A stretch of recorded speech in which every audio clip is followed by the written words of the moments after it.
London, November 1823. The fog that night was not merely weather, it was a living thing that swallowed the city whole. It rolled off the Thames in thick, suffocating waves, carrying the scent of coal smoke, wet cobblestones, and the distinct metallic tang of the river. In the district of Covent Garden, where vice wore a mask of velvet and gold, the mist served a specific purpose. It hid the faces of men who had reputations to lose. A black carriage, devoid of any crest or identifying marks, emerged from the gloom like a hearse. The horses, magnificent black beasts that cost more than most men earned in a lifetime, struck the wet stones with a rhythm that sounded like a military drumbeat. The vehicle did not slow for the pedestrians who scattered into the shadows.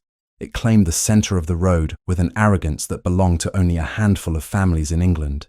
Inside, Adrian Cliveden, the Duke of Harrogate, sat in absolute stillness. He did not look out the window. There was nothing in this part of London that interested him. His gloved hands rested atop the silver head of his cane, his posture rigid, his dark blue eyes fixed on the empty seat opposite him. At 34, Adrian was a man carved from discipline and duty. He was not known for his patience, nor for his mercy. Tonight, he was not a duke enjoying the diversions of the capital. He was a man performing a sanitation duty. The carriage halted abruptly before a building that blazed with light against the grey fog. The Gilded Lily. The name was written in gold leaf above the door. It was an establishment that straddled the line between a high-stakes gambling hell and a brothel of the most expensive variety. "Wait here!" Adrian ordered his coachman through the hatch. His voice was a low baritone, crisp and devoid of warmth. "If I am not back in 20 minutes, come in with the pistol." He stepped out into the chill air, his heavy greatcoat shielding him from the drizzle. The doorman, a brute of a man with a nose that had been broken more than once, moved to block his path.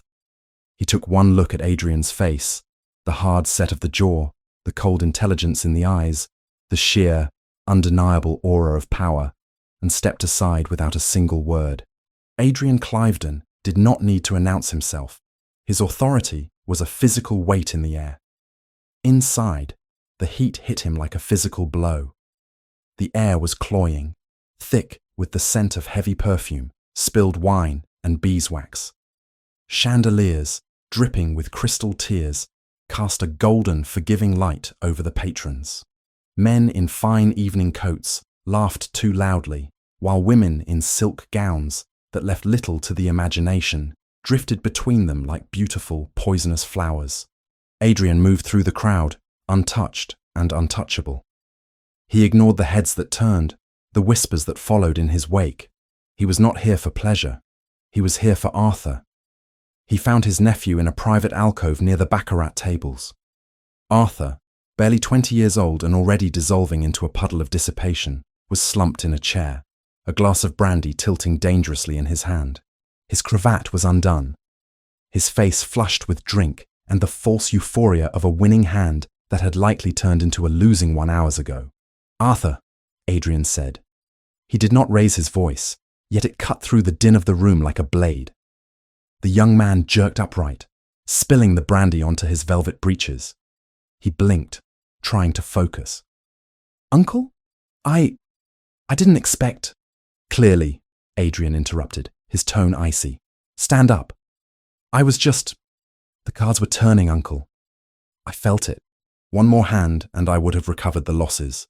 You have lost £3,000 in 2 weeks, Arthur. You are not recovering anything. You are drowning." Adrian signalled to the shadows behind him, where his 2 personal guards had materialised. "Take him. The carriage is waiting.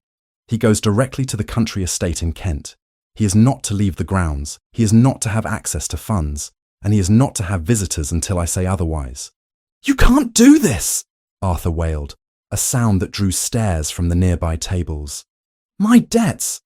Madame O'Connell said I couldn't leave until—" "I will handle the madam," Adrian said, turning his back on his nephew. He did not watch as Arthur was hauled away, protesting weakly. The boy was soft, a quality Adrian despised, but he was blood. And the Cliveden name would not be dragged through the mud of debtor's prison, no matter how much the boy deserved it. As the guards dragged the weeping boy out, a woman materialized from the hallway that led to the private rooms. She was a striking woman, older, with eyes that had seen every sin London had to offer and monetized them all. Madame O'Connell. "Your Grace," she said, dipping into a curtsy that was mocking in its depth. "You cause quite a stir. That boy was my best customer this month. He is a child playing with fire." Adrian replied, his voice flat. "And you are the one selling him the matches. I assume you have a private office where we might conclude this distasteful business. I wish to settle his account and ensure he is barred from this place permanently." "Of course." She gestured with a fan made of peacock feathers. "This way, Your Grace. The office is quiet." Adrian followed her down a narrow corridor lined with doors. Behind them, he could hear muffled giggles and the clinking of glass. He felt a wave of revulsion. He was a man of the world, not a monk, but there was something about the commercialization of intimacy that he found deeply sordid. He preferred the cold clarity of contracts and land deeds. The office was at the very end of the hall. It was a surprising space, cluttered, smelling of ink and old paper, contrasting with the performative luxury of the main salon. A large mahogany desk dominated the room, covered in ledgers.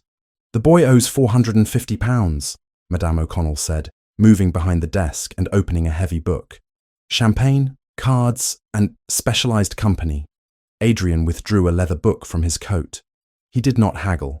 Haggling implied that the money mattered to him, or that he respected the person he was negotiating with.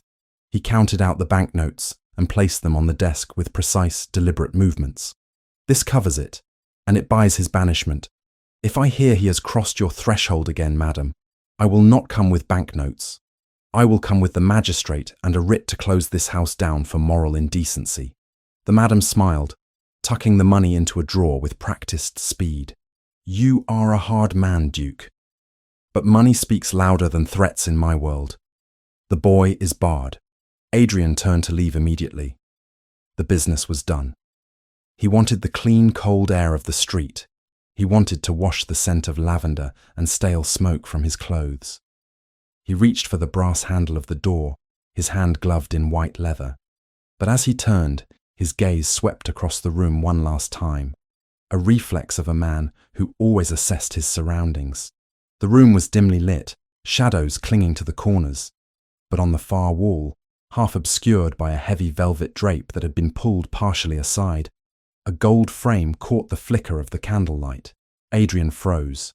His heart gave a single violent thud against his ribs, a sensation so foreign to him that for a second he thought he was having a spasm.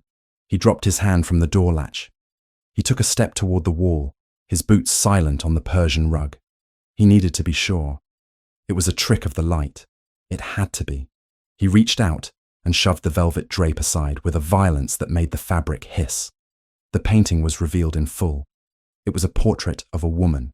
She was seated on a simple stone bench, surrounded by the suggestion of a summer garden, hydrangeas and ivy. She wore a gown of sapphire blue silk, the fabric shimmering as if painted with liquid light. Her hair, a cascade of golden blonde that looked like spun honey, was pinned up loosely, a few rebellious tendrils escaping to frame a face that Adrian knew better than his own. Elara, his wife, the Duchess of Harrogate. Adrian felt the air leave his lungs. The room seemed to tilt. He stared at the painted face. The artist had captured her perfectly. The curve of her neck, the delicate arch of her brow. But the eyes were wrong. In his memory, Elara's green eyes were defiant. They were the eyes of a woman who had stood in his library 5 years ago and denied everything, even as her brother stood there with the damning letters. But in this painting, her eyes were filled with a sorrow so profound, so crushing, that it felt like a physical weight emanating from the canvas. She wasn't looking at the viewer. She was looking down, her hands resting in her lap, empty. It was a portrait of a woman mourning something she had not yet lost, or perhaps something she had lost long ago. "Where did you get this?" His voice was a whisper, a rasp of sound that barely carried across the room. Madame O'Connell looked up from her ledger, surprised by the shift in his tone. She saw the Duke standing before the painting, his back rigid, his hands clenched into fists at his sides. "That?" She squinted at the canvas. A pretty thing, isn't it? Though a bit melancholy for a place like this. Gentlemen usually prefer smiles, or a bit more exposed skin. But the technique is exquisite. Adrian spun around. The movement was so sudden, so predatory, that the madam actually flinched, her hand hovering over the drawer where she kept a small pistol. He crossed the distance between them in 2 long strides. He placed his hands on her desk, leaning down until he towered over her. The cold indifference was gone from his face, replaced by a dark, terrifying intensity. "I asked you a question," he said, enunciating every word. "Where did you get it?" "A pawnbroker," she answered quickly, sensing that this was not a man to be toyed with. "In Cheapside, about 6 months ago. I was looking for decoration for the Blue Room. He sold it to me for a song." "A pawnbroker," Adrian repeated. The word tasted like ash and bile. "And who sold it to him? Did he say?" "He told me the story," the madam said, shrugging slightly, trying to regain her composure. "Said it was a woman who brought it in. Came in during a storm, soaked to the bone. He said she was wearing a hooded cloak, trying to hide her face, but he could tell she was quality. Or used to be. Her hands were rough," he said, but her voice was high-born. Adrian's grip on the edge of the mahogany desk tightened until the wood groaned under the pressure. "Go on," he commanded. "She was desperate," the madam continued, her voice lowering. "Begged him for a better price. Said it was the last thing of value she owned in the world. She needed the money for a doctor." The world seemed to stop. The sounds of the brothel outside, the laughter, the music, faded into a buzzing silence. "A doctor?" Adrian asked. "That's what the pawnbroker said. She told him her child was burning up with fever. The apothecary wouldn't give her credit anymore. She sold the painting, her own likeness, by the looks of it, to buy medicine and coal. A child." The word hung in the air between them, heavy and impossible. Adrian stepped back, his mind reeling. He felt as if he had been struck in the chest with a hammer. More than 4 years. It had been more than 4 years since he had sent Alara away to Willow Creek. More than 4 years since he had banished her for infidelity, but he had not cast her out into the streets. He was Adrian Clevedon. He did not starve women. "That is impossible," he murmured, more to himself than to her. "She has an allowance. £500 a month. What?" "Well," the madam said dryly, "whoever she is, she didn't have 500 pence, let alone pounds. The pawnbroker said she looked half-starved, thin as a rail.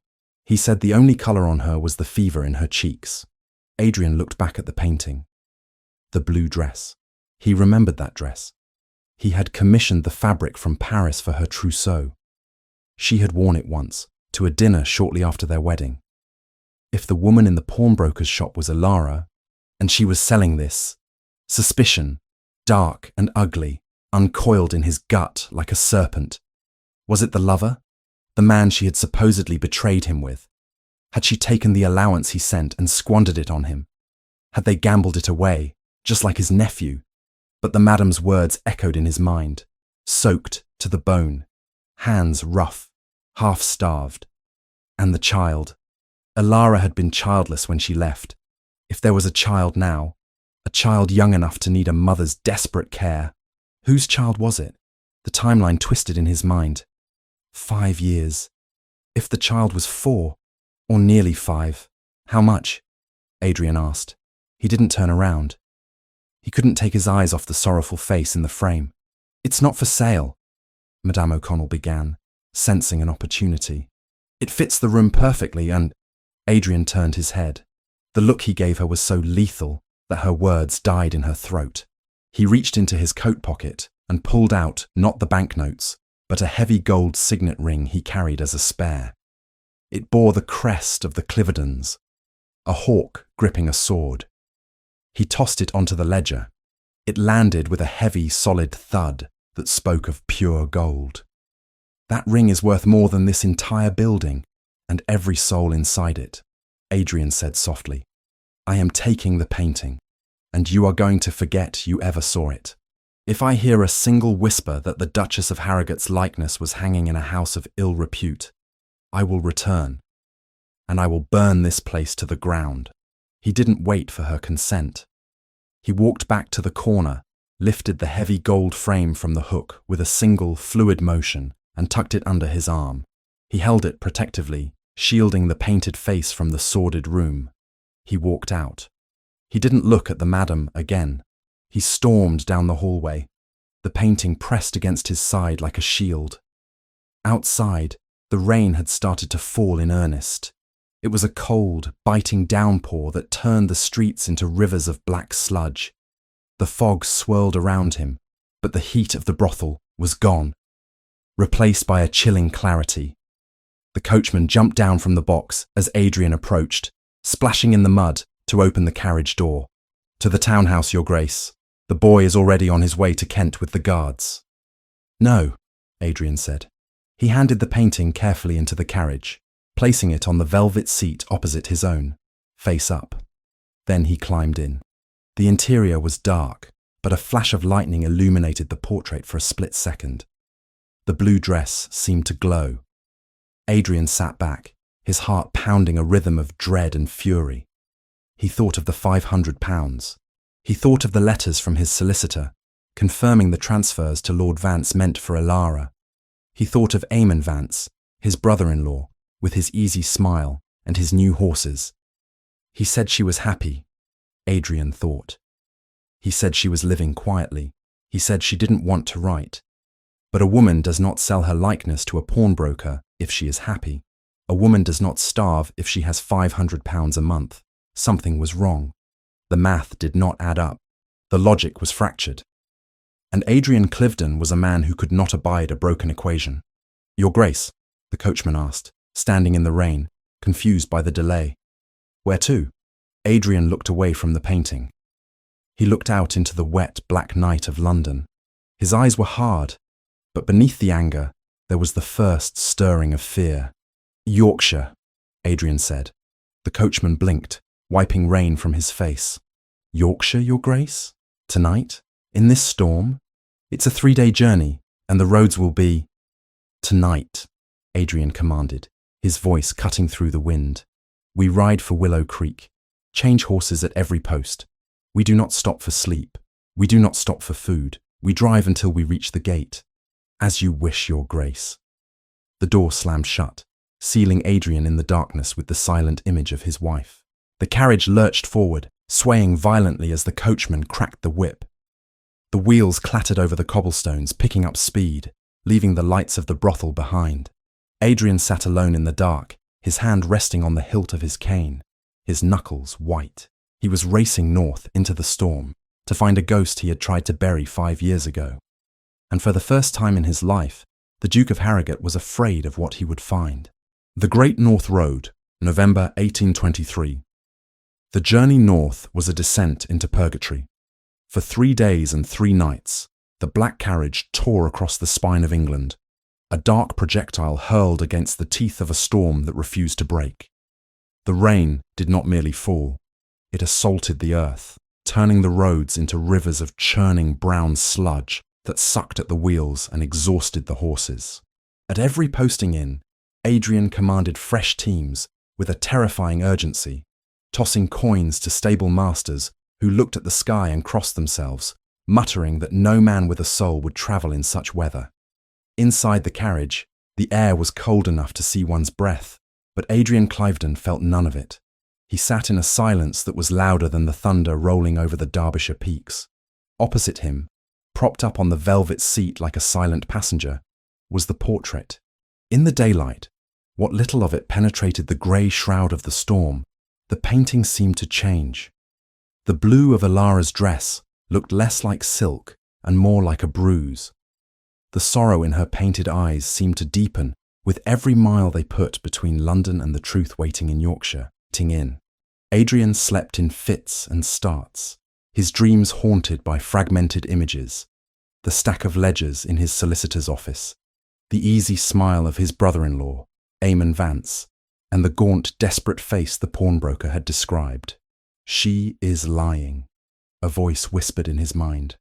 the voice of the betrayed husband who had festered in bitterness for 5 years. She sold the painting to fund a vice. The poverty is a performance. She has taken the £500 a month and laughed at you. But another voice, quieter and more dangerous, argued back. A woman does not feign starvation. A woman does not sell her face to a stranger if she has gold in her purse.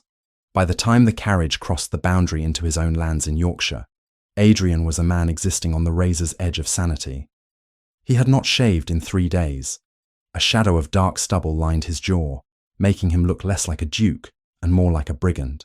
His clothes were immaculate, but he felt dirty, coated in the grime of suspicion. The carriage slowed as they turned off the main turnpike onto the private road leading to Willow Creek. This was the Dower House, the traditional residence of Cliveden widows, situated 10 miles from the main seat of Harrogate. It was supposed to be a sanctuary, a place of quiet dignity. Adrian looked out the window, wiping the condensation from the glass with a gloved hand. What he saw made the blood freeze in his veins. The entrance gates, wrought iron masterpieces commissioned by his grandfather, were hanging off their hinges. One side had fallen completely into the ditch, half buried in dead leaves and mud.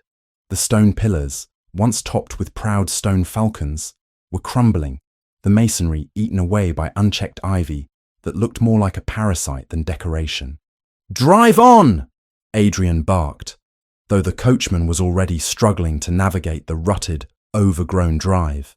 Branches whipped against the side of the carriage, screeching like banshees. The avenue of ancient oaks, which should have been trimmed and majestic, had become a dark tunnel of twisting limbs that blocked out the sky. They rounded the final bend, and the house revealed itself. It was a corpse of a building. The Dower House was a Georgian structure of pale stone, elegant in its proportions, but it looked as though it had been abandoned for a decade. Shutters hung askew, banging rhythmically in the wind against the stone. Several windows on the upper floor were boarded up with rough planks, like bandaged wounds. The immaculate lawn that Adrian remembered from his youth was gone, replaced by a sea of knee-high weeds and brambles that choked the front steps. There was no smoke rising from the main chimneys.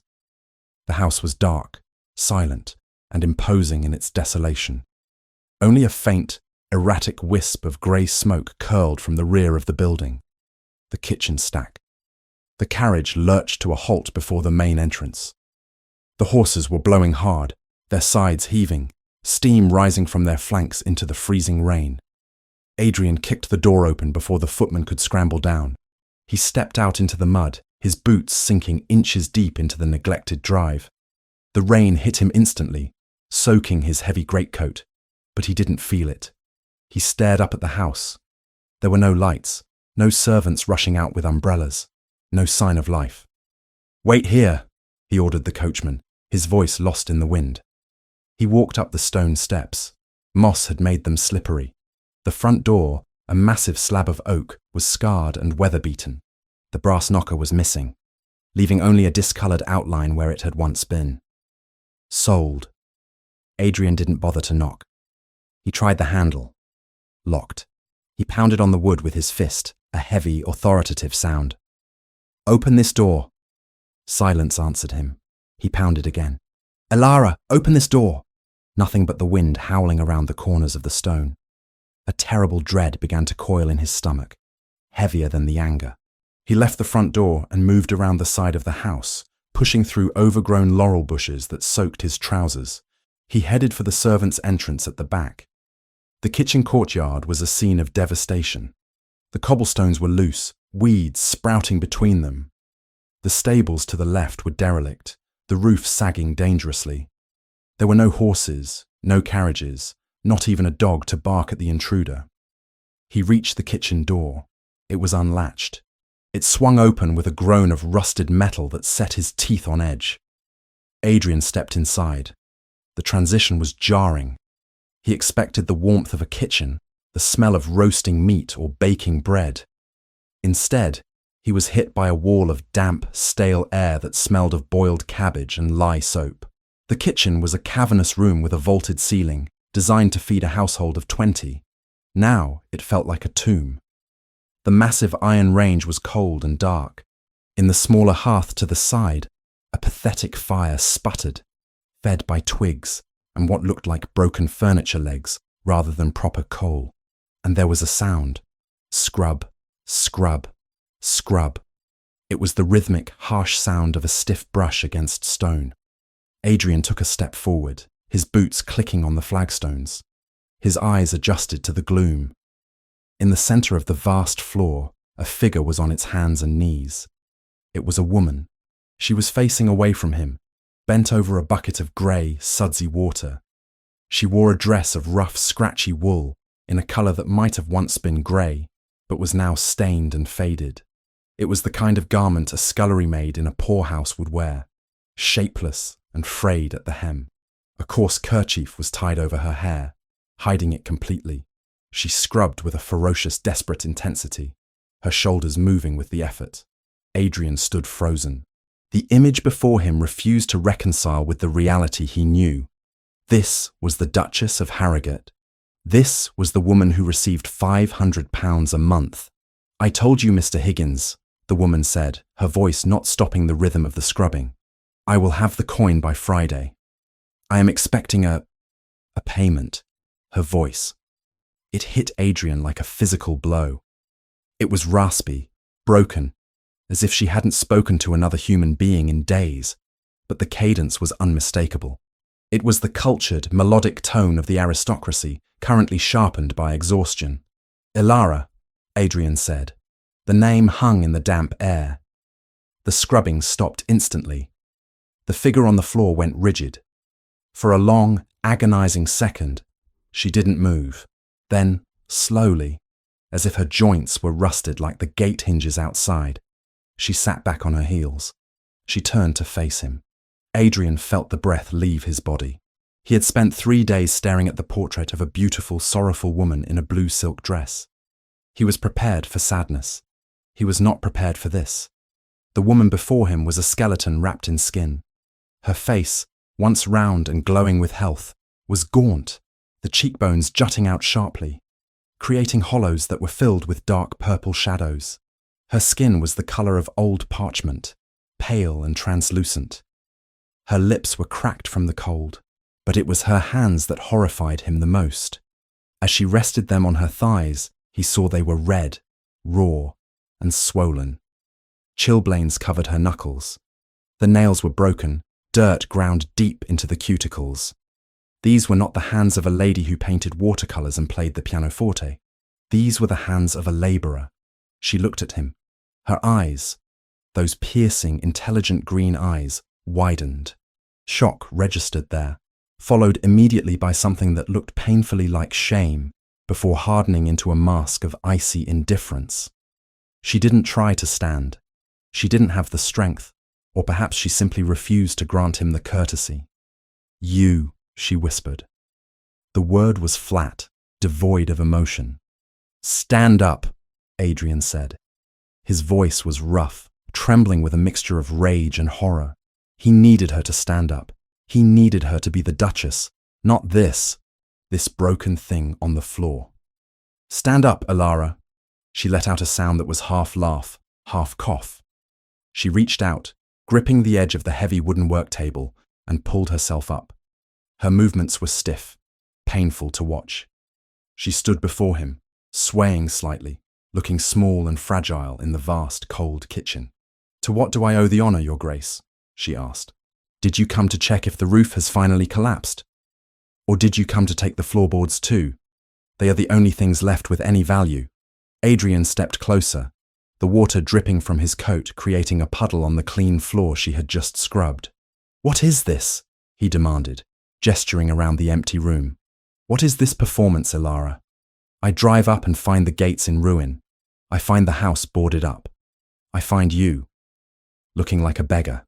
"A beggar," she repeated, tasting the word. "Yes, that is accurate." "Where is the money?" Adrian shouted. The volume of his voice made her flinch, but she didn't back down.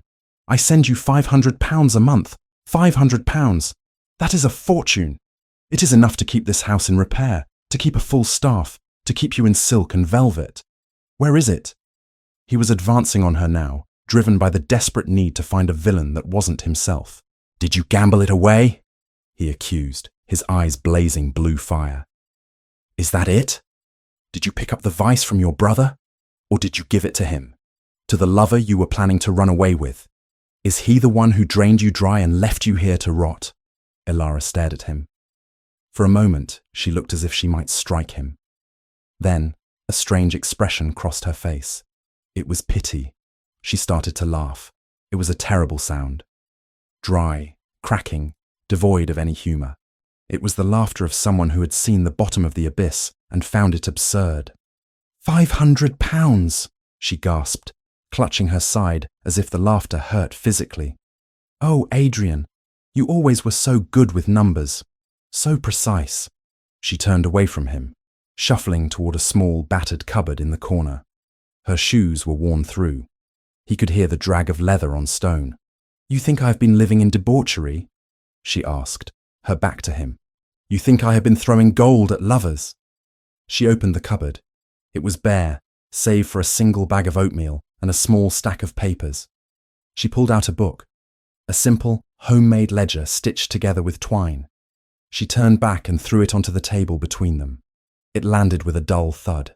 Read it, she said. Her voice was suddenly strong, steel underneath the exhaustion. Read the credits, Your Grace. Read the column for income. It is very easy to read. It requires no advanced mathematics. Adrian looked at the book. He felt a cold sweat break out on the back of his neck. Read it, she screamed, the control finally snapping. Adrian reached out and opened the book. His hands, usually so steady, were shaking. The pages were filled with neat, cramped handwriting, Ilara's hand. He recognized the loops of the L's and G's. March 1819, income, zeros, expenses, coal, flour, candle wax. February 1819, income, zeros, expenses, doctor for Mrs. Gable. March 1819, income, 0. Sold silver candlesticks to Mr. Henderson. He flipped the pages frantically, month after month, year after year. The column for income from estate was blank, empty, a void. December 1821, income, 0. Sold mother's pearl earrings. Roof leaking in West Wing. No funds for repair. July 1823, income, 0.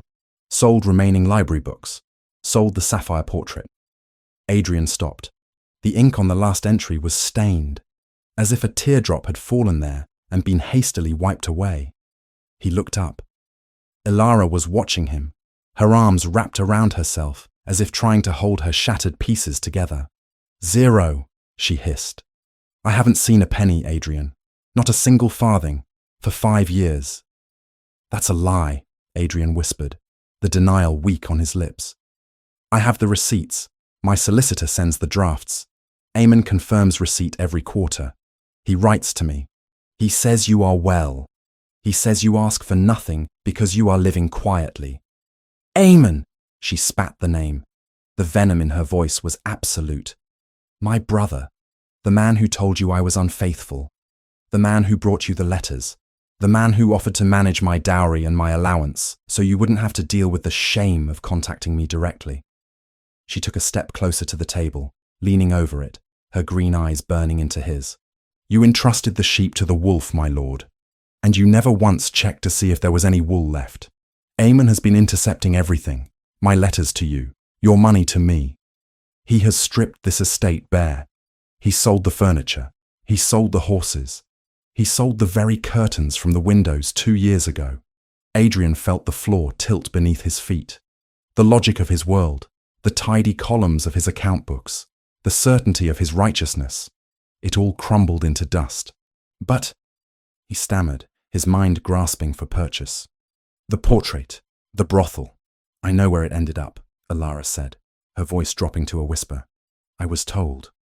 The pawnbroker sold it to a dealer who sold it to that place. Do you think I care? Do you think my vanity matters? Why? Adrian asked, his voice cracking. Why sell it? Why stay here? Why scrub floors? Why not walk to the village and scream the truth? Why not come to London? I couldn't leave, she said simply. Why? Because walking to London takes money I didn't have. Because the villagers were told by Amon that I was mad, that I was dangerous, that I was being punished for sins against God. They wouldn't help me. And because, she faltered. Her gaze darted toward the ceiling, toward the darkness of the upper floors. Because of what? Adrian pressed. He needed to know. He needed to understand the depths of his failure. Ilara, tell me, why did you endure this? Why did you starve rather than beg? I did beg, she cried, tears finally spilling over, cutting clean tracks through the grime on her cheeks. I wrote to you every week for the first year. I begged you to send help. Not for me. I would rather die than ask you for a crumb after what you did. But I begged for the sake of the only innocent thing in this wretched house. She slammed her hand down on the table, right next to the ledger. You didn't answer. You never answered. And so I sold everything. I sold my jewelry. I sold my clothes. I sold my dignity. And when there was nothing left, I sold my face. Adrian looked at his wife. He saw the sharp angles of her collarbone. He saw the red, angry skin of her hands. He saw the dress that was little more than a rag, and he realized that the monster in this story was not the woman standing before him. Ilara, he said, stepping around the table. He reached out a hand, wanting to touch her, to verify that she was real, but she flinched away from him as if he were a fire. Don't, she warned, backing up until she hit the cold iron of the stove. Don't you dare touch me with hands that signed my death warrant. You threw me away, Adrian. You don't get to come back now and play the savior because the scenery is uglier than you expected. I didn't know, he whispered. It was a pathetic defense, and he knew it. You didn't ask, she countered. Ignorance is a luxury of the powerful, Adrian. It is not an excuse. The wind howled outside, rattling the kitchen door on its hinges.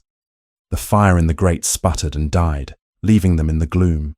Adrian stood in the wreckage of his marriage, the ledger between them like a tombstone. He had come to accuse a sinner.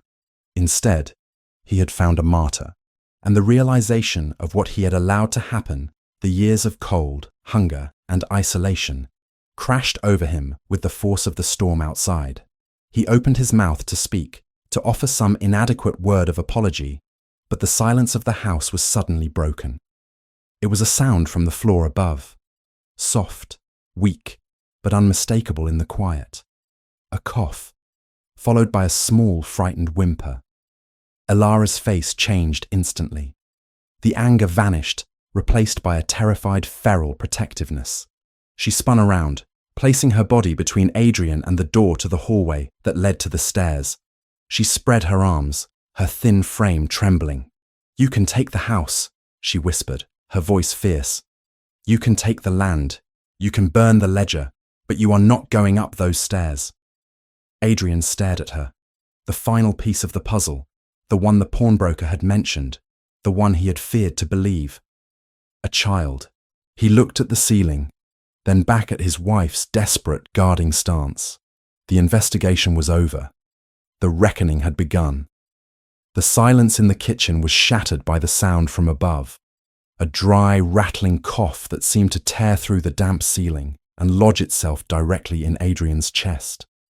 It was the sound of vulnerability, small and desperate, and it instantly transformed the dynamic of the room. The ledger on the table, the accusations of financial ruin, the shock of Ilara's appearance, all of it evaporated, replaced by a singular primal urgency. Ilara stood before the door leading to the servants' stairs, her arms spread wide. She looked like a wraith, her grey dress hanging loosely on her frame, but her eyes burned with a ferocity that could have stopped an army. She was a lioness standing between a hunter and her cub. Move, Adrian said. His voice was no longer the booming baritone of the Duke giving orders. It was quiet, strained, trembling, with a terrifying mixture of dread and hope. You have no business up there, Ilara hissed, her voice cracking. You forfeited your right to enter these rooms 5 years ago. Go back to London, Adrian. Go back to your clubs and your mistresses, and leave us to die in peace. Us, Adrian repeated, the word tasting like ash. You said us. "Who is up there, Ilara?" She didn't answer. She only pressed her back harder against the wood, her knuckles white as she gripped the doorframe.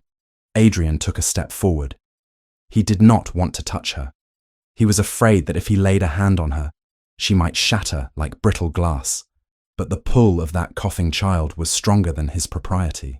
He reached out, not to grab her, but to reach the latch. "Ilara, please," he said, and the word was foreign on his tongue. He had not said please to anyone since he was a boy in short trousers. "If there is a child, if there is sickness, I have a carriage. I have money. I can bring a doctor." "We don't need your money now," she cried, tears spilling over again, cutting through the grime on her face. "We needed it when the roof leaked. We needed it when the coal ran out. We needed it when he was born in the middle of winter with no fire in the grate." He, the pronoun hung in the air, heavy and absolute. Adrian's resolve hardened. He gently but firmly took Ilara's wrists. She struggled, kicking at his shins with her worn shoes, sobbing in frustration. But she was weak from years of malnutrition, and he was a man fueled by a sudden, horrific adrenaline. He moved her aside, pinning her gently against the wall with one arm while he threw the door open with the other. "Don't!" she screamed, sliding down the wall as he passed her. "Don't take him! Please, Adrian, don't take him!" Her plea followed him up the narrow, creaking staircase. It was the staircase meant for maids carrying trays, not for the lord of the manor. The wood was rotting in places, and the air grew colder with every step he climbed. The upper hallway was a tunnel of shadows. The wallpaper, once a cheerful floral pattern he remembered from his childhood visits, was peeling in long, damp strips, revealing the grey plaster beneath. Doors stood open to reveal empty rooms, furniture gone, carpets sold, nothing but dust motes dancing in the gloom.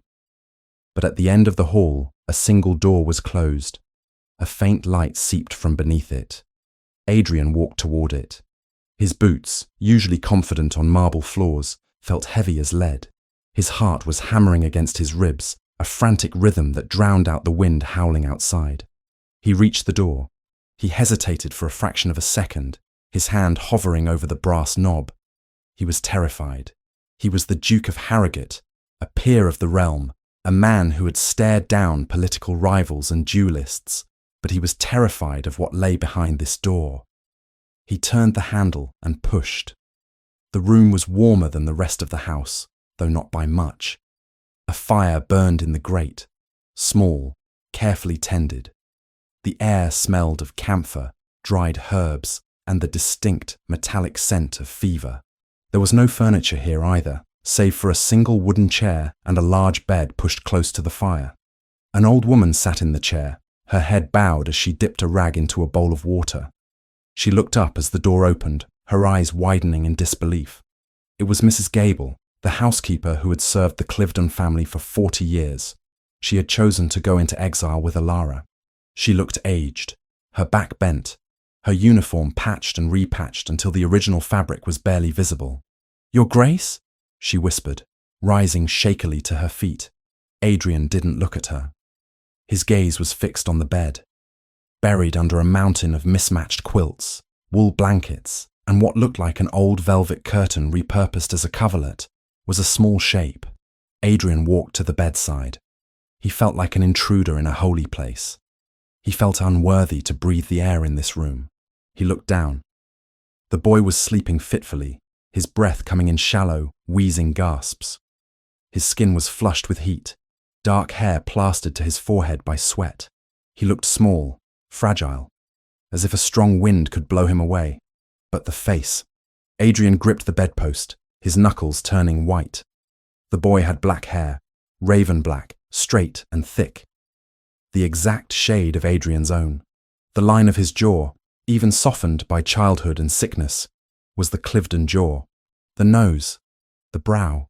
It was like looking into a mirror that reflected time instead of light. As if sensing the presence looming over him, the boy stirred. His eyelids fluttered and opened. Adrian stopped breathing. The eyes that looked up at him were dark blue, not grey, not brown. They were the deep, intense blue of the Atlantic Ocean at midnight. The exact colour that stared back at Adrian every morning when he shaved. There was no doubt. There was no question of DNA, no need for sworn affidavits. The blood that ran in this boy's veins was Adrian's blood. The face was his face. This was his son. "Thomas!" Ilara's voice came from the doorway. She had followed him up, pulling herself together, wiping her face with her apron. She rushed past Adrian, placing herself between him and the bed, checking the boy's forehead with a practiced, frantic hand. "I'm here, darling. Mama is here." The boy, Thomas, looked from his mother to the tall, dark figure looming in the shadows. He shrank back into the pillows, fear clouding his fevered gaze. "Mama!" he rasped. "Who is that?" "It's no one," Ilara said quickly, smoothing his hair. "Just a man who is lost." Adrian felt the words, like a physical slap. Just a man who is lost. He sank down onto the edge of the bed. His legs simply refused to hold him any longer. He sat there, staring at the boy, his son, who was looking at him with terror. "How old?" Adrian asked. His voice was a ruin. Ilara didn't look at him. She was busy wringing out the cloth Mrs. Gable had been using, placing it gently on Thomas's forehead. "He turned 4 this month," she said quietly. Adrian did the mathematics in his head. 4 years old. He had banished her more than 4 years ago. "You were pregnant," he whispered, "when I sent you away. You were already carrying him." "I was barely 6 weeks along," Ilara said, her voice devoid of emotion, as if she were reciting a grocery list. "I didn't know for certain until I arrived here. I thought it was the stress. But then, the sickness came, and the swelling." "Why didn't you tell me?" Adrian demanded. The anger surged again, but it was defensive now, a shield against the crushing weight of his guilt. "Why didn't you send word? A child changes everything, Ilara. An heir changes everything." She finally turned to look at him, and the expression on her face was one of absolute loathing. "I wrote to you," she said, enunciating every syllable. "I wrote the day I felt him quicken. I wrote when he was born. I wrote when he took his first steps. I wrote when he got the measles last winter and I thought he would die. I wrote 50 letters, Adrian. I sent them to your solicitor. I sent them to your townhouse. I sent them to your club. I never received them," Adrian said. He felt faint. "I swear to you, Ilara, I never saw a single letter."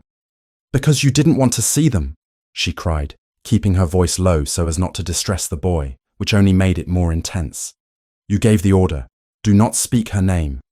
Do not bring me her correspondence. Eamon told me. He wrote to me, you know. He told me that you burned my letters unopened. He told me that you said if I tried to pass off a bastard child as yours, you would have me committed to Bedlam." Adrian closed his eyes. The memory of a conversation with his brother-in-law surfaced from the depths of his mind. Eamon, sitting in Adrian's library, pouring brandy, shaking his head sadly. "She writes lies, Adrian, fantasies. She claims to be with child to lure you back. It is a common trick of fallen women. Best to ignore it. Let me handle it. I will spare you the pain." And Adrian, blinded by his wounded pride, had nodded. "Burn them, Eamon. I don't want to read her lies." He had given the order. He had handed the executioner the axe. "Eamon," Adrian whispered. "He lied. About everything. He wanted the money," Ilara said bitterly. "My dowry was substantial, but it was held in trust. As long as I was married but estranged, and you were sending the allowance to him to manage for me, he had access to everything. If I came back, if you knew about Thomas, the flow of gold would stop. He needed me here, hidden, starving and silent." She stroked Thomas's cheek. The boy had drifted back into a restless doze, his small hand gripping Ilara's sleeve. "He told me that if I ever tried to contact you directly, or if I tried to come to London, he would tell you that Thomas was the son of a stable boy. He said you would believe him. Because you believed him before.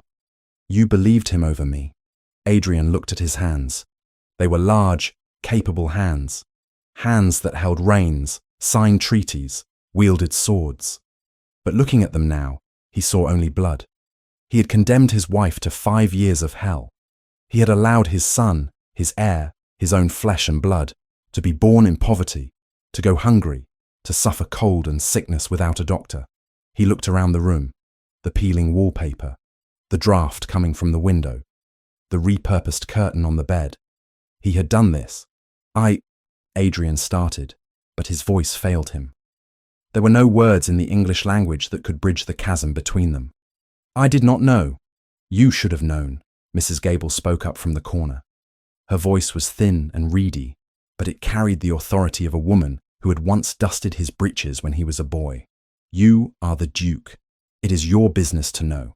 Adrian nodded slowly. She was right. He stood up. The motion made Thomas flinch in his sleep. We are leaving, Adrian said. Pack what you can. The carriage is outside. We are going to the inn in the village tonight, and tomorrow we will find a proper physician. Elara stood up, blocking the bed again. He cannot be moved. The fever is too high. The doctor in the village said the cold air would kill him. Then I will bring the doctor here, Adrian said. I will bring food. Coal. Blankets. We have no money to pay you, Elara said, her chin lifted in defiance. And I will not be a charity case in my own home. It is not charity, Adrian roared, then caught himself, lowering his voice to a fierce whisper. He is my son. You are my wife. This is my house, and I have failed it. I have failed you. He reached into his coat and pulled out the leather book of banknotes, the same book he had used to pay off his nephew's debts in the brothel. The irony was bitter enough to choke on. He threw it onto the rickety wooden chair. Use it. Burn it for heat if you have to. I don't care. He turned to the door, needing to do something, anything, to fix the unfixable. I am going to the village. I will wake every merchant, every doctor, every coal merchant. I will be back in 2 hours. He stopped at the door and looked back. Elara was not looking at the money. She was looking at him, and her expression was unreadable. It was not forgiveness. Forgiveness was a continent away. But it was acknowledgement. Adrian, she said. He paused, his hand on the latch. The doctor's name is Dr. Thorne. He lives behind the apothecary. Tell him you are the Duke. He wouldn't come for me yesterday because I still owe him for the last visit. Adrian felt a tear, hot and stinging, leak from his eye. He wiped it away angrily. He will come, Adrian vowed. If I have to drag him by his hair. He walked out of the room, into the cold hallway. He descended the stairs, not as a conqueror, but as a man on a penance. He went out into the storm, shouting orders to his coachman. He unhitched one of the carriage horses himself, mounting it bareback because there was no time to saddle it. He rode into the night, the wind tearing at his clothes, the rain mingling with the salt on his face. He rode with the fury of a man who had found his purpose. He would save the boy. He would save Elara. And then he would destroy Eamon Vance. 2 hours later, the dower house was transformed. It was not a palace. It was still a ruin, but it was a warm ruin.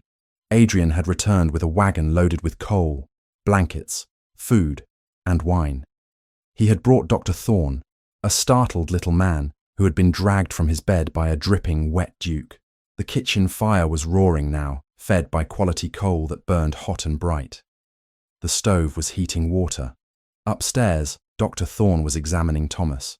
Adrian stood by the window, watching. He was soaked to the bone, his fine clothes ruined, but he refused to leave the room. The fever is breaking, Dr. Thorne announced, stepping back from the bed. He needs nourishment, beef broth, warmth, and rest, but the danger has passed. Elara let out a sob of relief, burying her face in the mattress next to Thomas's hand. Adrian felt his knees go weak. He slumped into the wooden chair in the corner, the adrenaline finally leaving him. He watched them, the mother and the child. They were a unit, a closed circle of love and survival that he was currently outside of. Mrs. Gable came in with a tray of broth. She looked at Adrian, then at the chair he was sitting on. You should sleep, Your Grace, she said stiffly. There is a room at the end of the hall that is less draughty than the others. No, Adrian said. He looked at the bed where his son lay sleeping, his chest rising and falling more peacefully now. I will stay here. Up. There is no bed for you, Elara said, not looking up from feeding Thomas a spoonful of broth. I will sit, Adrian replied. He settled back into the hard wooden chair. It was uncomfortable. His clothes were damp. He was exhausted beyond measure. But he knew he would not close his eyes tonight. He watched the firelight dance on the walls. He watched the way Elara smoothed the hair back from Thomas's forehead. He watched the rise and fall of the chest of the heir he had almost killed. The portrait in the brothel had been a shock. The ledger in the kitchen had been a blow. But this boy in the bed, was the anchor that stopped Adrian's world from spinning away. He thought of Eamon Vance, sleeping comfortably in his townhouse in London, likely spending the allowance money on brandy and whores. Adrian's eyes narrowed in the semi-darkness. The blue deepened, becoming almost black. Let Eamon sleep tonight. Let him enjoy his stolen comfort for a few more days. Because when the Duke of Harrogate returned to London, he would bring a storm with him that would make this Yorkshire gale look like a gentle breeze. But for now, his war was here, in this room. His battle was to sit in a hard chair, to endure the silence of his wife, and to watch over the boy who had his face. I'm sorry, he whispered into the darkness, so softly that he wasn't sure if he spoke aloud. Elara didn't answer. She pulled the quilt tighter around Thomas's shoulders, her back to him, a wall of stone. Adrian accepted the silence. He deserved it. He folded his arms, fixed his gaze on his son, and began the first watch of his new life. The village of Willow Creek, November 1823. The dawn broke over Yorkshire, not with the golden promise of a new day, but with a grey, steely light that illuminated the bleakness of the moors. The storm had passed, leaving behind a world that was sodden, cold, and stripped of colour. Adrian Cliveden had not slept. He had spent the remaining hours of the night in the wooden chair beside his son's bed, listening to the boy's breathing settle into a rhythm that was less like a rattle and more like a slumber. When the first light touched the peeling wallpaper of the nursery, Adrian stood up. His joints were stiff, his fine clothes wrinkled and stained with mud, but his mind was honing itself into a weapon of singular purpose. He looked at Elara, who had fallen asleep slumped over the foot of the bed, her hand still resting near Thomas's feet. Even in sleep, her face was etched with exhaustion. She looked fragile, like a porcelain cup that had been glued back together too many times. Adrian left the room silently. He descended the stairs, not as the ghost who had haunted the house the night before, but as the Duke of Harrogate. In the courtyard, his coachman was asleep in the carriage. Adrian woke him with a sharp rap on the door. The village, Adrian commanded. The solicitor's office. Now. The drive to the village was short. Willow Creek was a small hamlet, a cluster of stone cottages huddled around a church and a muddy main street. It was a place that existed solely because of the estate, yet the estate had failed it, just as it had failed the woman in the dower house. The carriage stopped before a narrow brick building with a sign that read, Harrington and Pendergast, Solicitors and Estate Management. It was barely 7 in the morning. The office was closed. The windows were dark. Adrian did not care. He walked to the door and kicked it. He did not kick it to knock. He kicked it to break the lock. The wood splintered with a loud crack, and the door swung inward, banging against the wall. Inside, a man in his nightshirt, holding a candle and looking terrified, scrambled out from the back room. It was Mr. Pendergast, the local administrator Adrian had entrusted, via his London agents, to oversee the minor details of the dower house. "Thieves!" Pendergast shrieked, dropping the candle. "I have a pistol. I warn you." "Light the lamp, Pendergast," Adrian said. His voice was calm, terrifyingly so. "And if you reach for a pistol, I will ensure you lose the hand that holds it." The solicitor froze. He squinted into the gloom of the front office. Your Grace." "The books," Adrian said, stepping over the threshold. He pulled off his damp gloves, finger by finger. The ledgers for Willow Creek, the correspondence with London, the bank drafts, All of it. On the desk. Now. Pendergast went pale. He was a small, oily man who had grown fat on the neglect of his superiors. He began to stammer. Your Grace, this is highly irregular. The files they are in disarray. I need time to prepare. Adrian moved. He crossed the room in 2 strides, grabbed Pendergast by the collar of his nightshirt, and slammed him back against the shelves of legal texts. Dust rained down on them. I saw my wife scrubbing floors last night, Adrian whispered, his face inches from the solicitor's. I saw my son shivering under a curtain because there was no coal. Do not talk to me of irregular. Give me the books. 5 minutes later, the lamps were lit. Pendergast sat in the corner, shaking, while Adrian sat at the desk. It was an autopsy of greed. Adrian opened the official estate ledgers. He compared them with the mental notes he had made of Ilara's pathetic stitched-together book in the kitchen. The discrepancy was not just an error. It was a chasm. January 1820, request for roof repairs, $200 approved. The roof at the Dower House was still leaking. March 1821, purchase of 2 carriage horses, 150 long. The stables were empty. Monthly allowance transfer, $500. Adrian traced the line with his finger. Where did this go? He asked without looking up. The allowance. It is marked as disbursed. Disbursed to whom? To the account, Pendergast squeaked. Which account? The holding account. In London. Name the holder, Pendergast. The solicitor wiped sweat from his upper lip. Lord Vance.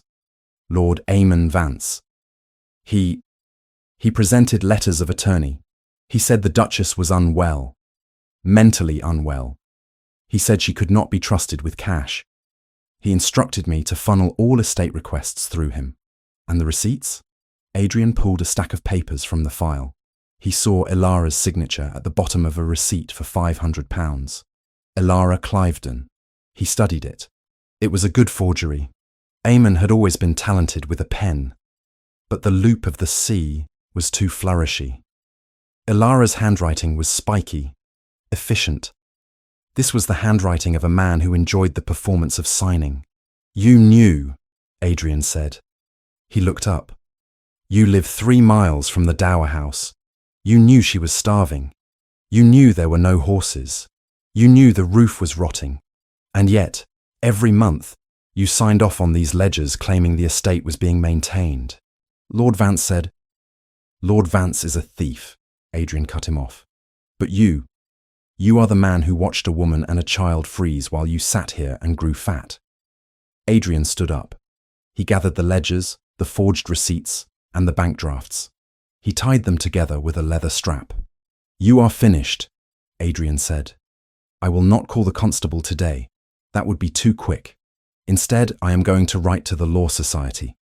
I am going to write to every landowner in Yorkshire. I am going to seize your assets to repay the theft. You will never sign a legal document in England again. If you are lucky, you might find work sweeping the streets in Manchester. He walked to the small safe in the corner. Open it. Pendergast obeyed, his hands trembling so badly he dropped the key twice. Inside there was a small stack of gold sovereigns and a pouch of silver, petty cash for the practice. Adrian took it all. He didn't count it. He dropped the heavy bag into his coat pocket. Consider this a down payment on the 4 years of misery you facilitated, Adrian said. He left the solicitor weeping on the floor of his office. He walked out into the cold morning air, the evidence of his brother-in-law's treachery tucked under his arm. The legal audit was complete. Now, the emotional accounting had to begin. The return to the Dower House was silent. The carriage rattled over the stones, but Adrian felt a strange, cold calm settling over him. He had the proof. Eamon Vance was a dead man walking. He just didn't know it yet, but revenge against Eamon would not put flesh on Ilara's bones. It would not erase the memory of Thomas shivering in that bed. When the carriage pulled up to the house, the scene was different than the night before. Smoke, thick, robust smoke from a proper fire, was pouring from the chimneys. The front door stood open, and Mrs. Gable was shaking a rug on the porch. She stopped when she saw Adrian. She did not bow. She watched him with wary eyes. "Where are they?" Adrian asked as he ascended the steps. "In the drawing room, Your Grace." It was the only room we could warm up quickly enough. Adrian entered the drawing room. It was a large, elegant space that had been stripped of its grandeur. The spots where paintings had once hung were lighter squares on the faded wallpaper. The velvet curtains were gone. But there was a fire roaring in the hearth, and in front of it, on a pile of blankets, sat Thomas. The boy was awake. He was pale, his eyes huge in his face, but the fever had broken. He was drinking a cup of milk, holding it with both hands. Alara was sitting beside him on the floor, reading from a book that looked like it was falling apart. She looked up as Adrian entered. The tension in the room was instant. "You came back," she said. It wasn't a question. It was a statement of surprise. "I told you I would," Adrian replied. He placed the heavy bundle of ledgers on a small side table. "I have been to the village. I have the records. I know everything, Alara. I know about Eamon. I know about the forgeries." Alara lowered the book. She looked at the ledgers, then back at him. Her expression didn't soften. "Knowing changes the past, does it? Does it unstarve us?" "No," Adrian said gently. He walked closer, but stopped a few feet away, respecting the invisible barrier she had erected. "It changes nothing of what you suffered. I cannot fix the last 5 years. I would give my right hand if I could, but I cannot." He looked at Thomas. The boy was watching him over the rim of the cup. Those blue eyes, Cliveden eyes, studied him with a curiosity that broke Adrian's heart. "Who are you?" Thomas asked. His voice was small, raspy from the cough. Alara stiffened. She hadn't told him. Of course she hadn't. Why would she tell her son about the father who had abandoned them? Adrian knelt down. He didn't care about the mud on his breeches. He got down on one knee so he was eye level with the boy. "I am Adrian," he said. He didn't force the title. I am a relative. I have come to take you somewhere warm." "We like it here," Thomas said uncertainly, looking at his mother for cues. "Mama says the castle is for fairy tales." "This isn't a castle, Thomas," Adrian said softly. "And you deserve a castle." He stood up and looked at Alara. "We are leaving. Today." Alara scrambled to her feet. "No, Thomas is not well enough to travel. Dr. Thorne is waiting in the carriage," Adrian lied, or rather, improvised. He would send the carriage back for the doctor immediately. "We are not going far, just to the main road, then slowly south. But we cannot stay here. This house is a tomb, Alara. It is damp, it is full of rot, and it is full of memories that will poison you if you stay." "I have no clothes," she said, her voice rising. "Look at us, Adrian. We are in rags. Do you intend to parade us through London like this? Is that the final humiliation? To show the world your beggar wife and her bastard son?" "He is not a bastard," Adrian's voice boomed, startling them both. Thomas spilled a little milk. Adrian took a deep breath, reining in his temper. He reached into his coat pocket and pulled out a piece of parchment he had drafted in the solicitor's office, stamped with the stolen wax of Mr. Pendergast, but signed with the heavy, undeniable hand of the Duke. "Read this," he said, holding it out to her. Alara hesitated, then took the paper. Her hands shook as she read. "I, Adrian Arthur Cliveden, Duke of Harrogate, Earl of Westford, hereby acknowledge Thomas Arthur Cliveden, born November 1819, as my legitimate son and heir apparent to the Dukedom of Harrogate. I grant him all rights, titles and privileges thereof, effective immediately. Any dispute regarding his parentage is to be met with the full force of my estate and legal counsel." It was dated today. It was signed. It was a shield of iron. Alara looked up, her eyes swimming with tears she refused to shed. You haven't even asked for proof. You haven't asked for dates." "I have eyes," Adrian said. "He is my son. And even if he were not, even if he were a changeling dropped by the Fae, he is the boy you starved to save. That makes him mine by debt, if not by blood." but he is blood. I see my father in him. I see myself. He took a step closer. This document protects him, Ilara. If I die tomorrow, he is the Duke. Aemon cannot touch him. The law cannot touch him. He is safe. Ilara clutched the paper to her chest. For the first time, her shoulders sagged. The terrible weight she had been carrying for 4 years, lifting just a fraction. Security. That was what she had fought for. But London, she whispered. They will talk.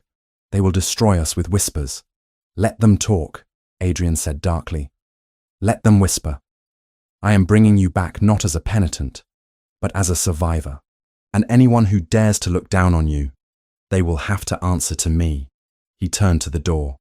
Mrs. Gable, he called out. The old housekeeper appeared instantly. Start packing, Adrian ordered. Only the essentials. We leave everything else. We leave the rags. We leave the broken furniture. We are done with this place. We have no trunks, Your Grace, Mrs. Gable said pragmatically. We burned them last winter. Then wrap what you need in blankets, Adrian said. I don't care how we look leaving. I only care that we leave. He turned back to Ilara. She was still standing there holding the paper. Ilara, he said, I know you hate me. You have every right to hate me until the sun burns out. I am not asking for your forgiveness. I am asking for your obedience in this one thing. Get in the carriage. Let me take you to a place where the wind doesn't blow through the walls. Ilara looked at Thomas, who was watching Adrian with wide, fascinated eyes. She looked at the document in her hand. Then she looked at the man who had been her husband, her executioner, and now her confusing, terrifying savior. I will go, she said quietly, for Thomas. That is all I ask, Adrian said. The departure was chaotic and swift. Adrian acted as a man possessed. He carried Thomas to the carriage himself, wrapping the boy in his own heavy greatcoat, heedless of the cold hitting his shirt sleeves. He lifted Mrs. Gable into the vehicle.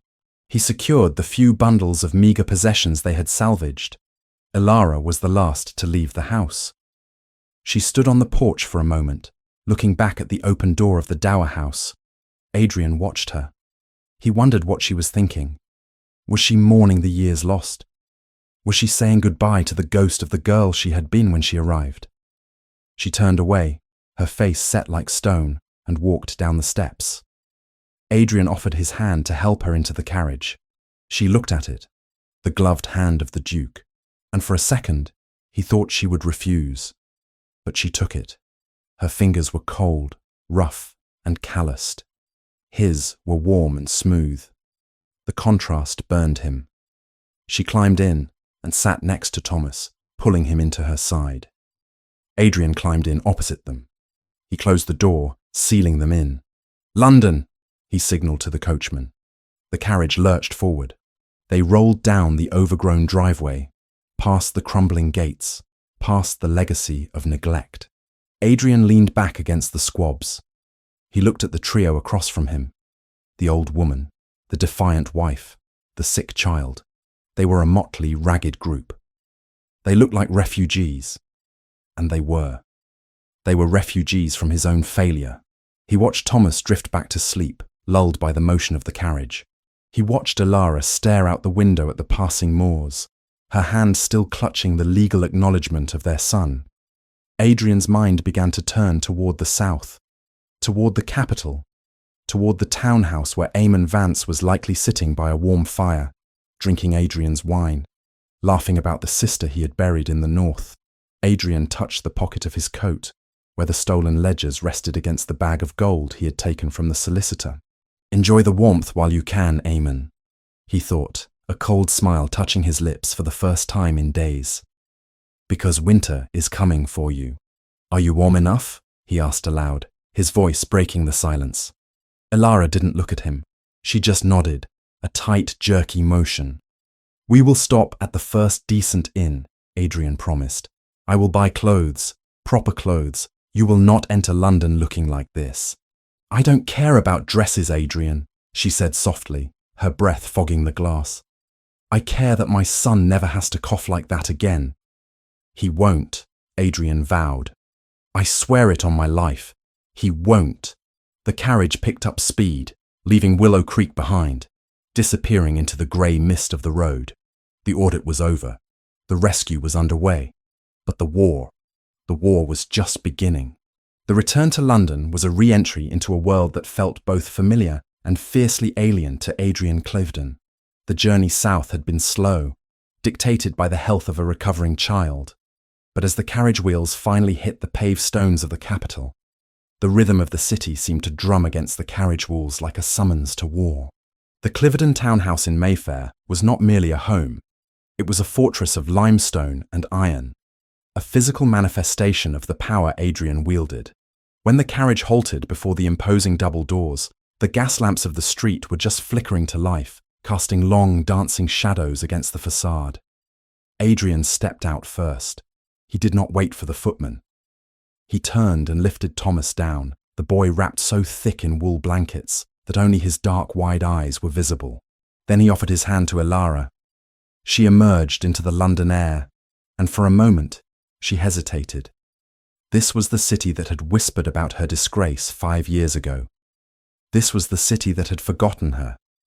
She wore a heavy cloak Adrian had purchased at an inn in Nottingham, but beneath it, she was still the woman who had scrubbed floors. Head up, Adrian murmured, low enough that only she could hear. You are the Duchess of Harrogate. You own the pavement you walk on. Elara straightened her spine. It was a reflex, a muscle memory of pride that poverty had not managed to atrophy. She took his hand, her grip tight, and descended. The household staff was lined up in the entrance hall. The butler, Mr. Henderson, stood at attention, his face a mask of professional shock. They had not expected the Duke for another week. They certainly had not expected this.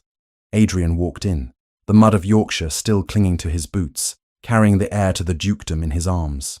He looked at the line of servants, maids in crisp aprons, footmen in livery, the chef nervously twisting a towel. Mr. Henderson, Adrian said. His voice echoed in the cavernous hall. Your Grace, the butler bowed deeply. We were not prepared. Clearly, Adrian cut him off.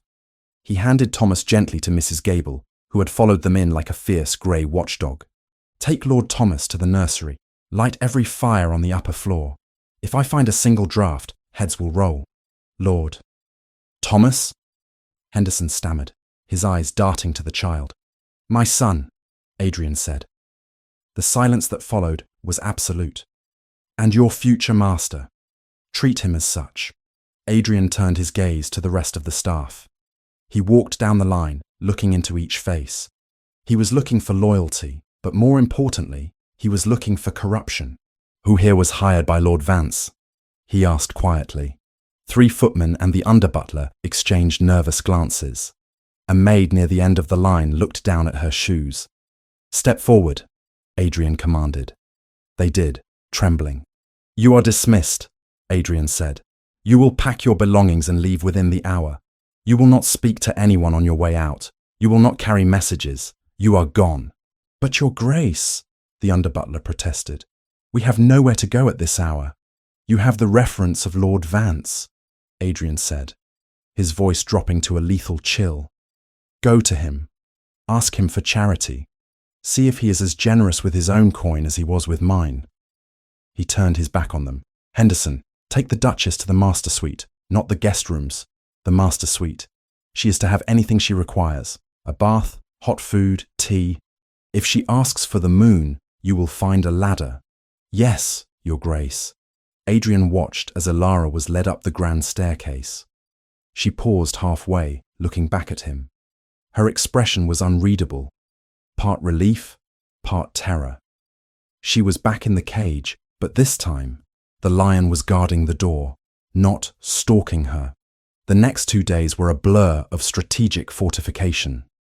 Adrian did not leave the house. He turned the library into a command centre. He sat behind his massive oak desk, the stolen ledgers from Yorkshire spread out before him like battle maps. He finally read the letters, the 50 letters Elara had written. Eamon had kept them, perhaps as trophies, or perhaps because he was too lazy to burn them. Adrian had found them in a locked drawer in the library, the key to which Eamon had lost years ago. Adrian had broken the lock with a fire poker, Reading them broke him in ways the sight of the Brothel portrait had not. The portrait was static. The letters were a timeline of despair. My dear Adrian, the baby is coming soon. I am afraid. Adrian, please, the snow is deep and we have no wood. Adrian, Thomas walked today. He has your chin. Adrian, I beg you. Hate me if you must, but save him. He read until his eyes burned, and his chest felt hollowed out by a grief so heavy he could barely breathe. He memorized every plea. He let the ink stain his soul. He needed the pain. He needed it to sharpen the blade he was preparing for Eamon. On the afternoon of the third day, the visitor arrived. Adrian had been expecting him. The dismissal of the servants would have sent a signal flare across London. Eamon Vance would know the game had changed, though he likely didn't know the extent of the damage. Lord Vance is here, Your Grace, Henderson announced. His nose wrinkled slightly. The butler had quickly aligned himself with the new regime once he saw the true heir. Show him in, Adrian said. He closed the ledger he was reading and placed a heavy book of poetry over it. He picked up a glass of brandy, swirling the amber liquid. He composed his face into a mask of bored affability. Eamon Vance entered the library with the confidence of a man who believes he owns the room. He was handsome in a soft, pampered way, blonde hair carefully styled, a coat of emerald velvet that cost more than the annual income of a modest estate. He smiled, that wide, easy smile that Adrian had once mistaken for friendship. Adrian! Eamon exclaimed, walking forward with his hand extended. My dear fellow, I heard you had returned from the north unexpectedly. I came the moment I heard. What a dreadful journey it must have been in this weather. Adrian did not stand. He did not take the offered hand. He gestured vaguely to the chair opposite the desk. Sit, Eamon. The journey was indeed illuminating. Eamon faltered for a fraction of a second, noting the lack of a handshake, but recovered quickly. He sat, crossing his legs and brushing an invisible speck of dust from his breeches. And how is everything at Willow Creek? Eamon asked, his voice dripping with faux concern. I trust poor Elara is stable. I haven't heard from her in months. I worry so about her state of mind. Adrian took a slow sip of brandy. He watched Eamon over the rim of the glass. He marvelled at the man's audacity. It was an art form. She is surprisingly resilient, Adrian said, considering the circumstances.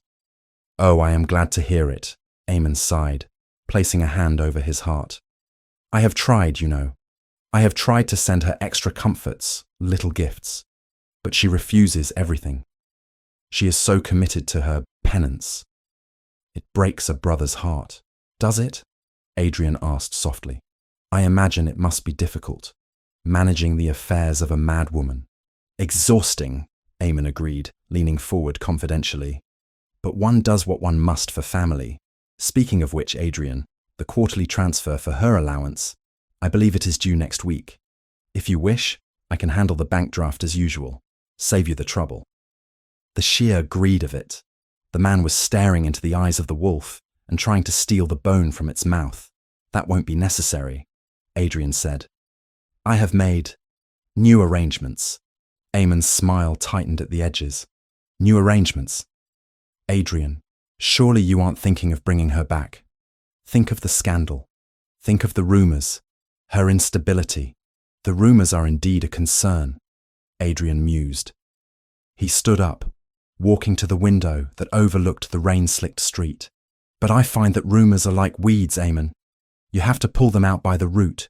Quite, Eamon said, sounding uncertain now. But really, Adrian, is it wise? And I heard whispers from the servants that there is a child. Eamon laughed, a nervous, tittering sound. Surely not. Some orphan she picked up in her madness. You cannot possibly intend to house a stray in Cliverden House. Adrian turned from the window. The light caught the hard angles of his face, making him look like a statue carved from judgment. The boy is my son, Adrian said. Eamon went pale. Adrian, be reasonable. She has deceived you. It is a trick. A cuckoo in the nest. I warned you 5 years ago. You did warn me, Adrian interrupted. He walked back to the desk, leaning his knuckles on the wood. You warned me she was unfaithful. You warned me she was greedy. You warned me she was a liar. He paused, letting the silence stretch until it screamed. It is fascinating, Eamon, how often a man accuses others of the very sins he commits himself. Eamon stood up abruptly. I do not like your tone, Adrian. I came here out of concern for my sister and your reputation. If you are going to insult me after all I have done for you, all you have done, Adrian repeated. He opened the drawer, the one with the broken lock, and pulled out a single piece of paper. It was one of the forged receipts from the Yorkshire solicitor. He slid it across the desk. I found this interesting, Adrian said, his voice conversational. It is a receipt for £500, signed by Elara. But the date is from a week when she was bedridden with pneumonia, unable to lift a spoon, let alone a pen. I know this because I have her diary from that month.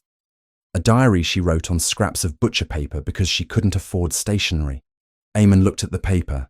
He didn't touch it. His face had gone from pale to grey. I don't know what you are implying, Eamon stammered, backing toward the door. There must be a mistake. I will speak to the solicitor. You won't, Adrian said, because the solicitor is currently liquidating his assets to pay me back the £3,000 he helped you steal. He was quite talkative, Eamon. Amazing what a man will say when he is facing prison. Eamon hit the doorframe. He looked trapped. The veneer of the gentleman cracked, revealing the desperate rat beneath. You can't prove it, Eamon hissed. It's her word against mine. A madwoman against a peer. Oh, I'm not going to sue you, Eamon, Adrian said, smiling. It was a smile that didn't reach his eyes. Suing you would be private. It would be quiet. What? What are you going to do? I'm going to Lady Jersey's ball tomorrow night, Adrian said. And so are you. You are going to attend. You are going to wear your finest coat. And you are going to watch. Watch what? Watch the resurrection, Adrian said. Get out of my house. Eamon fled. He didn't walk. He scrambled, the door slamming behind him. Adrian stood in the silence of the library. He felt no triumph. Not yet. The rat was scurrying back to its hole, terrified. Good. Fear makes men sloppy. He picked up the receipt and crushed it in his hand. Adrian found Elara in the nursery. The room had been transformed. The peeling wallpaper of the dower house was replaced by warmth, rich rugs, and toys that Thomas was currently ignoring in favour of staring at the fire. He was sitting on the rug, playing with a set of wooden soldiers Adrian had dug out of the attic. His own soldiers from 30 years ago. Elara was sitting in a rocking chair, watching him. She was wearing a new dress, a simple gown of dove grey silk that the dressmaker had delivered that morning on Adrian's urgent orders. It fit her ill. She was still too thin, the fabric hanging loosely on her frame. She looked up when Adrian entered. The fear was always there in her eyes, a reflex he hated. He was here, she said. It wasn't a question. He was, Adrian confirmed. He walked over to the fire, warming his hands. He came to sniff around, to see if his lies were holding. And he left terrified, Adrian said. He looked down at Thomas. He knows the game is up, Elara. He just doesn't know how it will end. Elara stopped rocking. He is dangerous, Adrian. You don't know him like I do. He twists things. He will say Thomas is a bastard. He will say I am insane. He will tell everyone about the portrait. Let him, Adrian said. Let him say whatever he wants. You don't understand. Elara stood up, her voice rising. London feeds on scandal. If he plants that seed, it will grow. Thomas will be the bastard duke for the rest of his life. And I will be the whore who sold her face. Elara, Adrian said, stepping close to her. He didn't touch her. He had learned that lesson, but he invaded her space with his conviction. Listen to me. Eamon thinks he fights with whispers. He thinks he fights in the dark. But tomorrow night, we are dragging him into the light. Tomorrow? Elara looked panicked. Lady Jersey's ball. Adrian, I can't. Look at me. She gestured to her thin frame, her hollow cheeks. I am a scarecrow. I am a ghost. They will eat me alive. No, Adrian said firmly. They will see a queen returning from war. He went to the door and signalled. A train of servants entered. They carried boxes, large, flat boxes, bearing the crest of the finest dressmaker in London, Madame Delacroix. I took the liberty, Adrian said, of ordering something specific. The grey is fine for the nursery, but for tomorrow, you need armour. Elara stared at the boxes. I don't want your gifts. It is not a gift, Adrian said. It is a weapon. Open it. Hesitantly, Elara undid the ribbon of the largest box. She lifted the lid and pulled back the tissue paper. She gasped. It was not a pastel debutante gown. It was not a modest matron's dress. It was velvet. Deep, dark violet. The colour of royalty, of power, and of bruising. It was almost black in the dim light, but it shimmered with an inner amethyst fire. The neckline was daring, the cut severe and structural.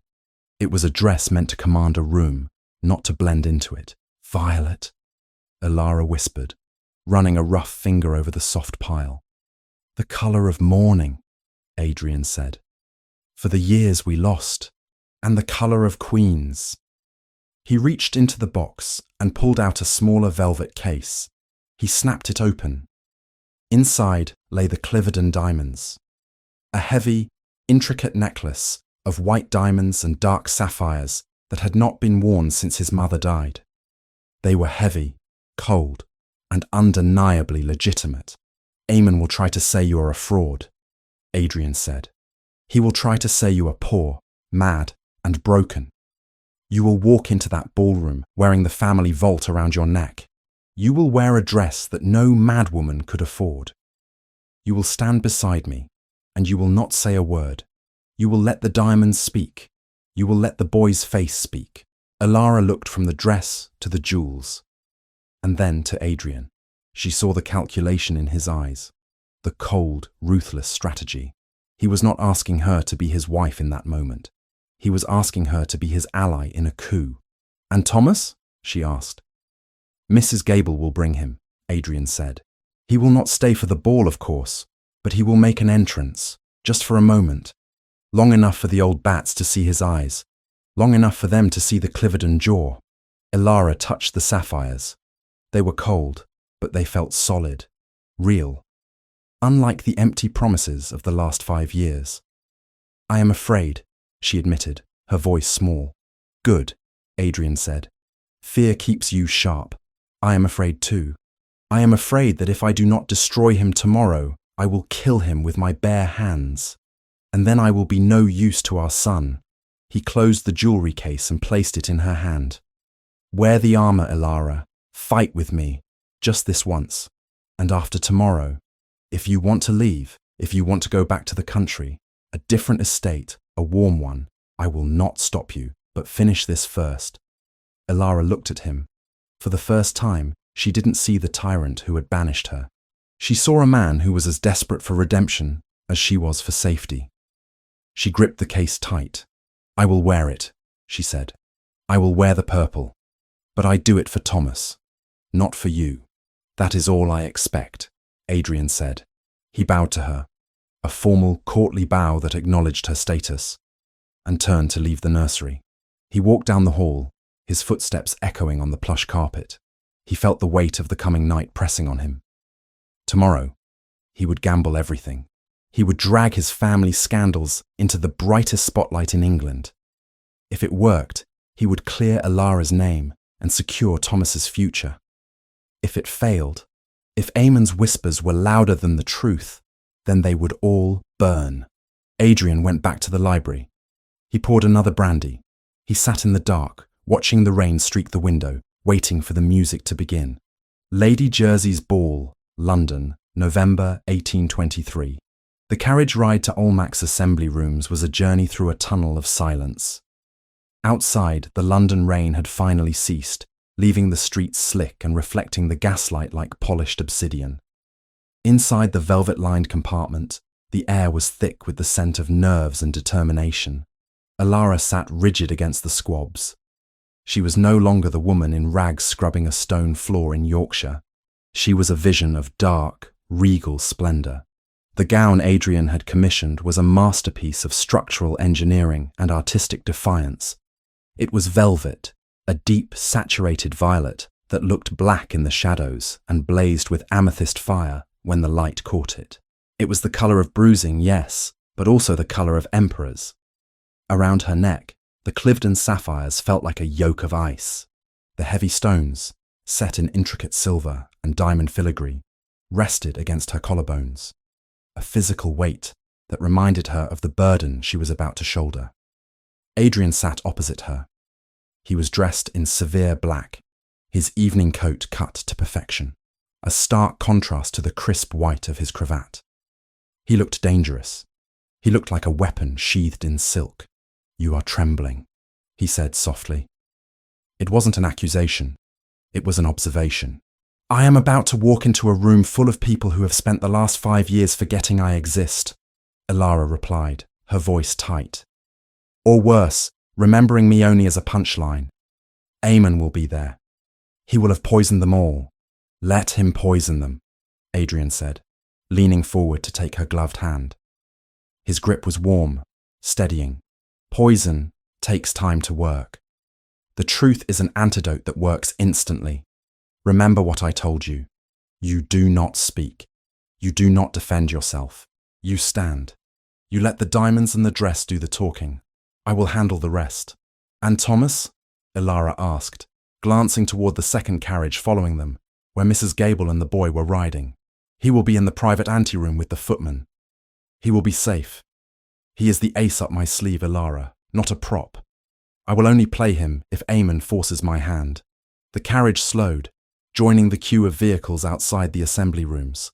The noise of the crowd, the shouting of footmen, and the clatter of hooves seeped through the walls. "Ready?" Adrian asked. Elara took a deep breath. She thought of the cold nights in Willow Creek. She thought of the hunger. She thought of Eamon's smiling face as he stole her life away. "Yes," she whispered. "Let's burn him down." The entrance to the ballroom was a gauntlet. The air was hot, perfumed, and loud with the hum of 300 conversations. The chandeliers overhead cast a ruthless golden light that left no imperfection hidden. When the major domo banged his staff on the floor, the sound cut through the chatter like a gunshot. "His Grace, the Duke of Harrogate, and Her Grace, the Duchess of Harrogate." The silence that followed was instantaneous and absolute. It started near the door and rippled outward like a wave, extinguishing laughter and gossip until the only sound was the rustle of silk and the distant tuning of a violin. Adrian stepped into the light, looking neither left nor right. He offered his arm to Elara. She took it. She stepped forward. A collective gasp went through the room. They had expected a ghost. They had expected a broken woman, perhaps mad, perhaps dressed in country dowdiness. Instead, they saw a queen. The violet dress absorbed the light, making Elara's pale skin look like marble. The sapphires at her throat blazed with a cold blue fire that matched the intensity of her husband's eyes. She was thin. Yes, her cheekbones were sharp enough to cut glass, but it gave her an ethereal, haunting beauty that made the plump debutantes in the room look common by comparison. She walked with a slow, deliberate cadence, her chin held high. She did not smile. She scanned the crowd with her green eyes, challenging them to look away. No one did. "Keep walking," Adrian murmured, his face impassive. "Center of the room. We take the floor." They moved through the parted sea of guests. Whispers began to hiss behind them, like steam escaping a valve. "Is that her? The jewels. Look at the jewels. I thought she was in an asylum. Eamon said she ran off with a stable hand." Adrian ignored them all. He led Elara to the edge of the dance floor, where the patronesses of Almack's held court. He bowed to Lady Jersey, a sharp-eyed woman who thrived on scandal but respected power. "Your Grace," Lady Jersey said, her fan snapping shut. "We did not expect the pleasure of your company tonight. Or your wife's." "It has been too long," Adrian said smoothly. "My wife has been recovering her health in the country. The air in Yorkshire is bracing, but we felt it was time to return to society. Indeed, Lady Jersey murmured, her eyes raking over Ilara's dress. And what a dramatic return it is. That colour, my dear. It is very bold. It is violet, my lady, Ilara said, her voice clear and steady. The colour of survival. Lady Jersey's eyebrows rose. Before she could respond, a voice cut through the tension. A loud, jovial voice that carried a frantic edge. Adrian! Ilara! My goodness! It was Eamon Vance. He pushed through the crowd, his face flushed, a glass of wine in his hand. He was wearing a coat of emerald green velvet, and he was smiling the smile of a man who is terrified but trying to bluff his way through a poker game with empty cards. He stopped a few feet away, creating a circle of confrontation. The crowd pressed in, sensing blood. I must say, Eamon announced, pitching his voice to carry to the onlookers.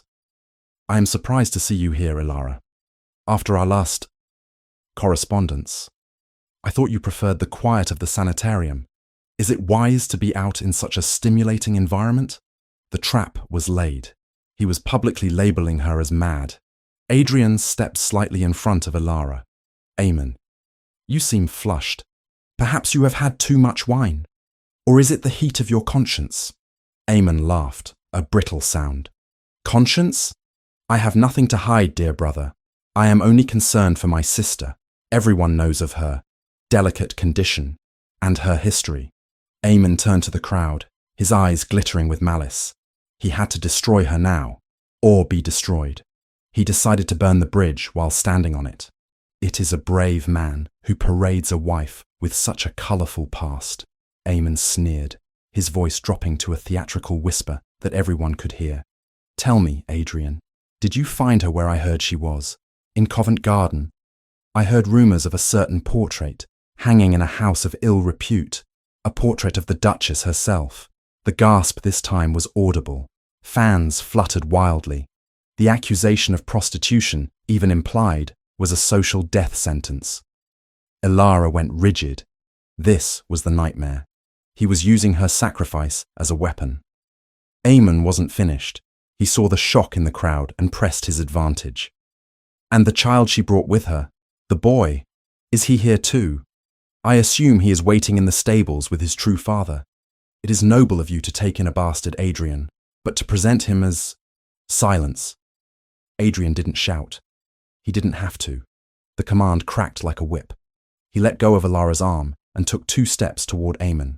Adrian was taller, broader, and infinitely more dangerous. The air around him seemed to drop in temperature. You speak of a portrait, Adrian said, his voice carrying to the back of the room. And you speak of a child. He turned to the crowd. He looked at the faces of the lords and ladies who judged lives as a hobby. My brother-in-law is correct, Adrian announced. There was a portrait of my wife. I found it myself, 3 days ago, hanging in the office of a brothel in Covent Garden. The crowd murmured. Eamon smirked, thinking he had won. But do you know why it was there?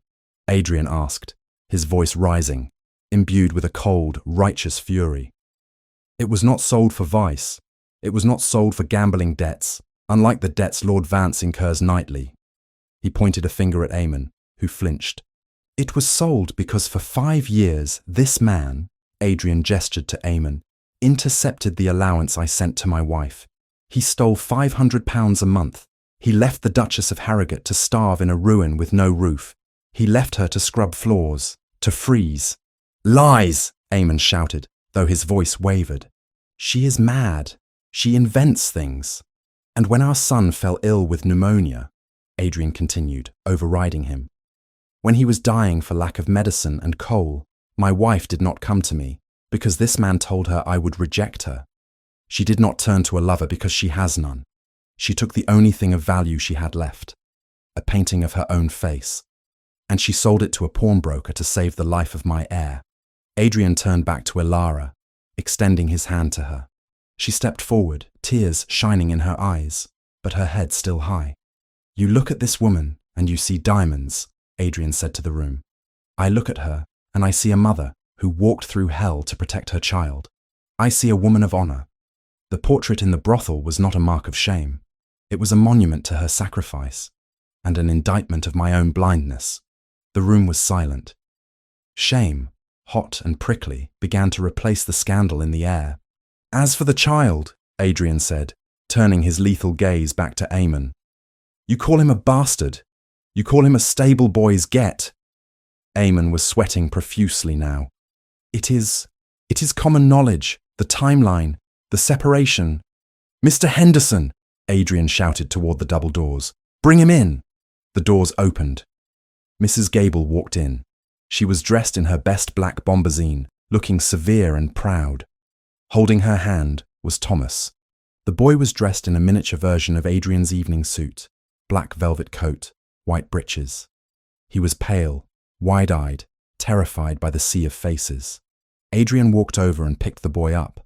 He lifted him high, turning him so the light of the chandeliers hit his face. There was no need for words. The resemblance was not just strong, it was a genetic copy. The raven black hair, the sharp, distinctive Cliveden nose, and the eyes, those deep, dark blue eyes that were the hallmark of the Dukes of Harrogate for 6 generations. Look at him, Adrian roared. Look at his face and tell me he is not mine. He walked toward Eamon, holding the boy. Eamon stumbled back, knocking over a tray of champagne glasses.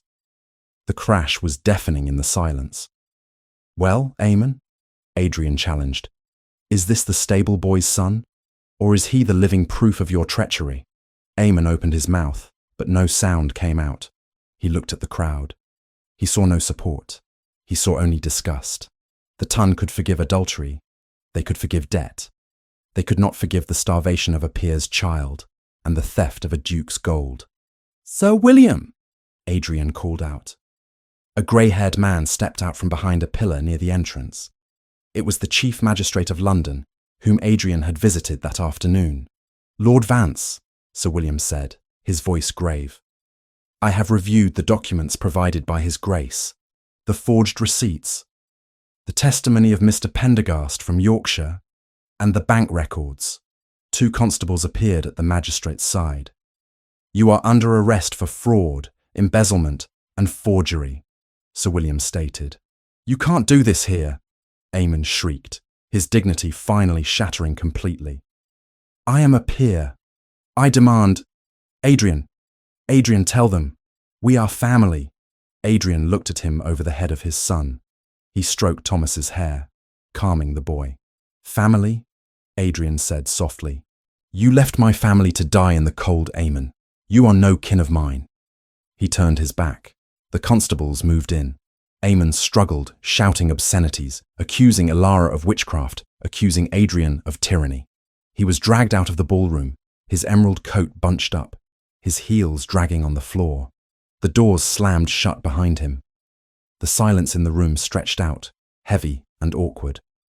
No one knew what to do. The music had stopped.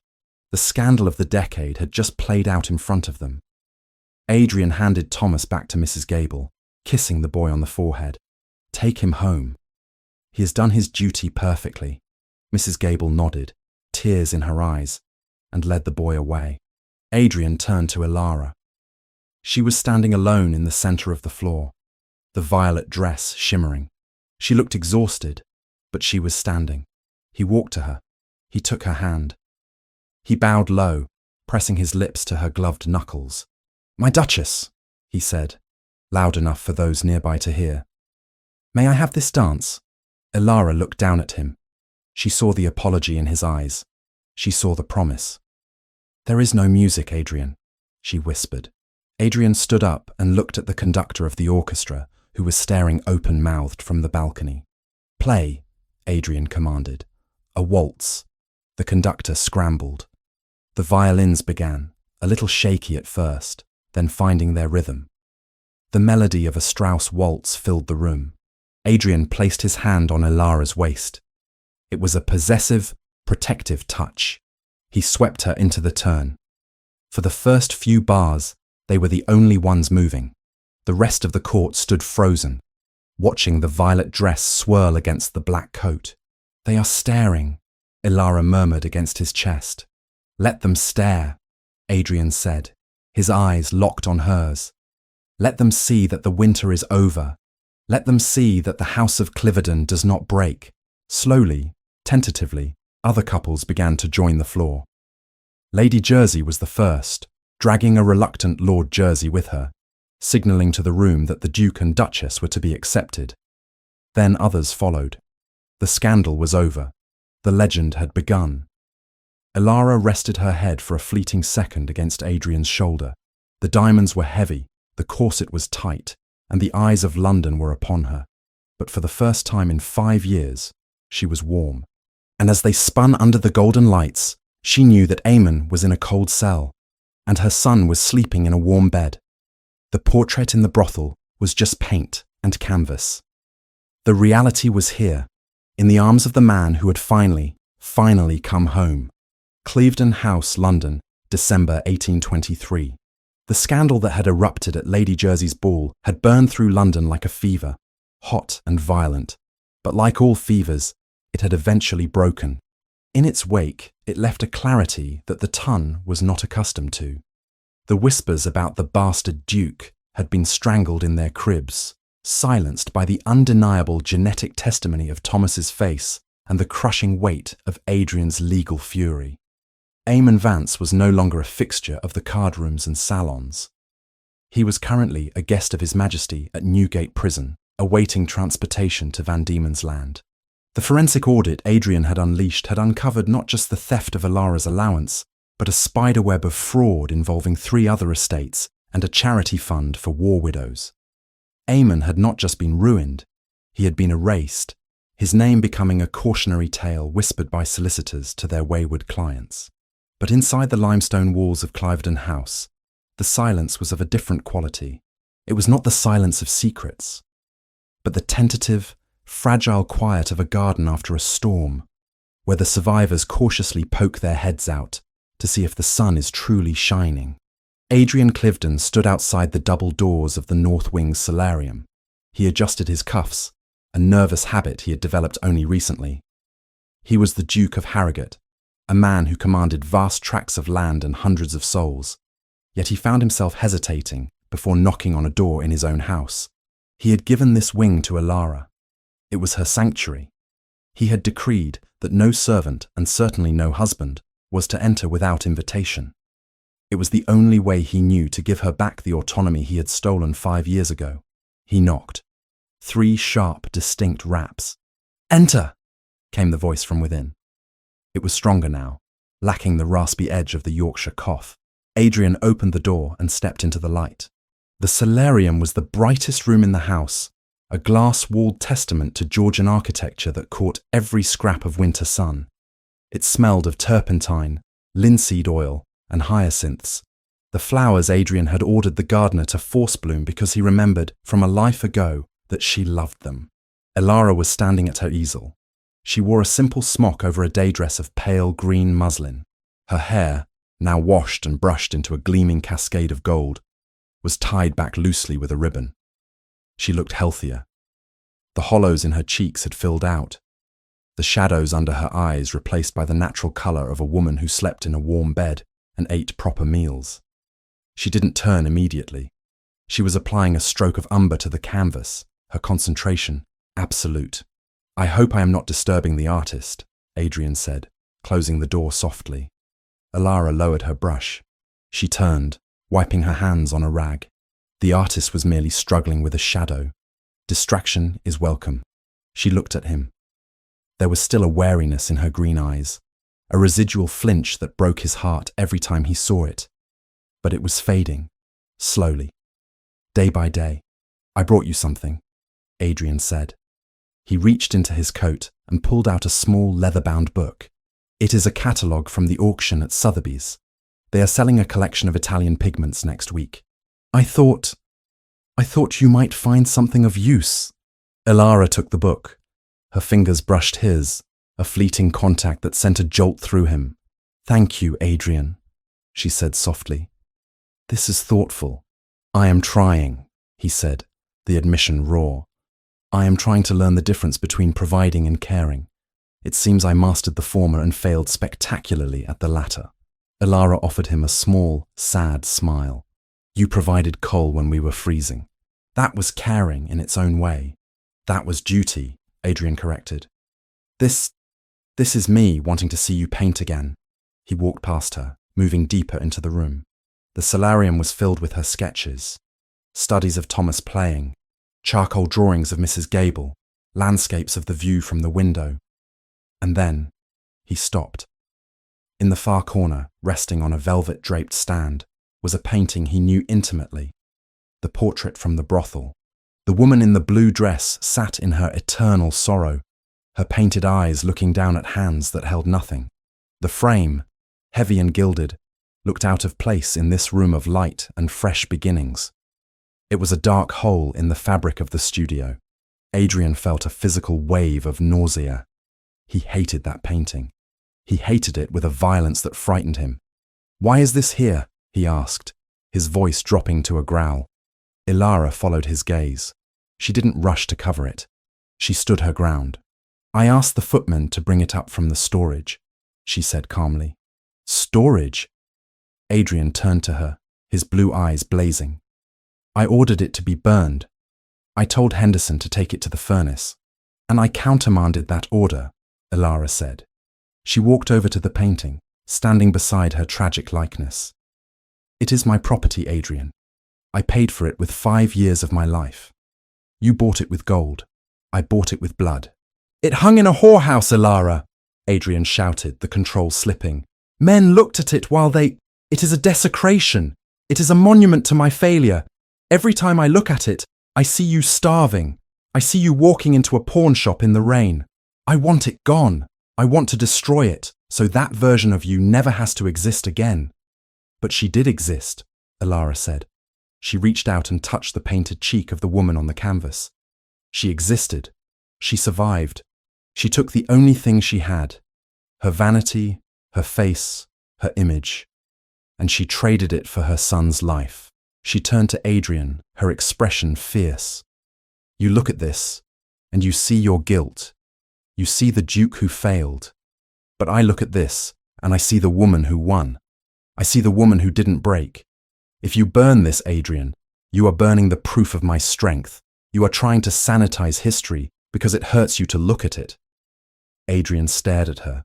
The truth of her words struck him like a physical blow. He had wanted to destroy the painting to make himself feel better, to erase the visual evidence of his cruelty. He slumped, the anger draining out of him, leaving only the familiar ache of remorse. "I cannot bear it," he whispered. "I cannot bear to see her so sad." "Then don't look at her," Ilara said gently. "Look at me." Adrian lifted his eyes. He looked at the woman standing in the sunlit room. She was real. She was breathing. She was vibrant. "I see you," he said. "This painting stays," Ilara declared, covering it back up with a silk cloth. "It will stay in the corner. A reminder, a warning, lest we ever forget what silence can do to a marriage." Adrian nodded slowly. He accepted the penance. "Very well," he said. "It stays. But on one condition." Ilara raised an eyebrow. "You are in no position to make demands, Your Grace." "A request, then," Adrian corrected himself, moving closer to her. "A humble petition." He gestured to the empty easel, the blank canvas waiting for paint. "Paint a new one." Ilara looked at the blank white square. "A new portrait?" "Yes," Adrian said. "Paint the truth of today. Paint the spring, not the winter. Paint yourself as you are now, strong, safe, the mother of the air." "I don't paint self-portraits anymore," Ilara said, looking away. "The mirror is difficult." "Then don't paint just yourself," Adrian said. "Paint us. Paint Thomas." At the mention of the boy's name, the door to the studio burst open. "Papa! Mama!" Thomas ran into the room, a whirlwind of energy and noise. He was dressed in a miniature riding coat, his cheeks flushed pink from the cold outside. He had spent the morning at the stables with the new pony Adrian had bought him, a patient grey mare named Duchess. Adrian dropped to one knee instantly, catching the boy as he barreled into him. The impact was solid. Real. Thomas smelled of horses, cold air, and lavender soap. "Did you stay in the saddle today?" Adrian asked, ruffling the boy's black hair that mirrored his own. "I trotted," Thomas announced, his blue eyes shining. "Mr. Henderson said I have a seat like a centaur." "High praise indeed." Adrian laughed, picking the boy up and standing. He looked over Thomas's head at Ilara. "See? He is not the boy shivering under a curtain anymore. He is a Cliveden." Ilara watched them, the tall, powerful man holding the small, dark-haired boy. They were two halves of the same whole. The fear that had lived in her chest for so long, the fear that Adrian would reject the boy or that the boy would fear the father, had dissolved in the face of Adrian's relentless, overwhelming love for his son. "He looks like you," Ilara said softly. "When he smiles. He has your spirit," Adrian countered. "He is stubborn. I tried to tell him to hold the reins differently, and he told me that Mama says to hold on tight. And that was the end of the discussion." Thomas giggled. "Mama is always right." "That she is," Adrian agreed solemnly. "A lesson I learned too late, but one I shall never forget." He looked at Ilara, his expression turning serious. "Let us sit for you," Adrian said. "Right now, while the light is good. Paint us. Put us on that canvas so that when Thomas is an old man, he can look back and see that he was loved. Let us replace the memory of the blue dress with something warm." Ilara looked at her palette. She looked at the tubes of paint, the vibrant crimsons, the rich ochres, the expensive lapis lazuli. She picked up her brush. "Sit," she ordered. On the chaise, near the window, Adrian sat. He situated Thomas on his lap. The boy leaned back against his father's chest with a natural ease, trusting the strength that held him. Adrian wrapped his arms around his son, his chin resting lightly on the top of Thomas's head. The sun streamed in, bathing them in gold. It caught the shine of their black hair, the intense blue of their eyes, the stark white of Adrian's shirt, and the soft velvet of Thomas's coat. It was a picture of absolute, unshakable security. Ilara felt a lump in her throat. She dipped her brush into the paint. She didn't start with the shadows this time. She started with the light. She painted for hours.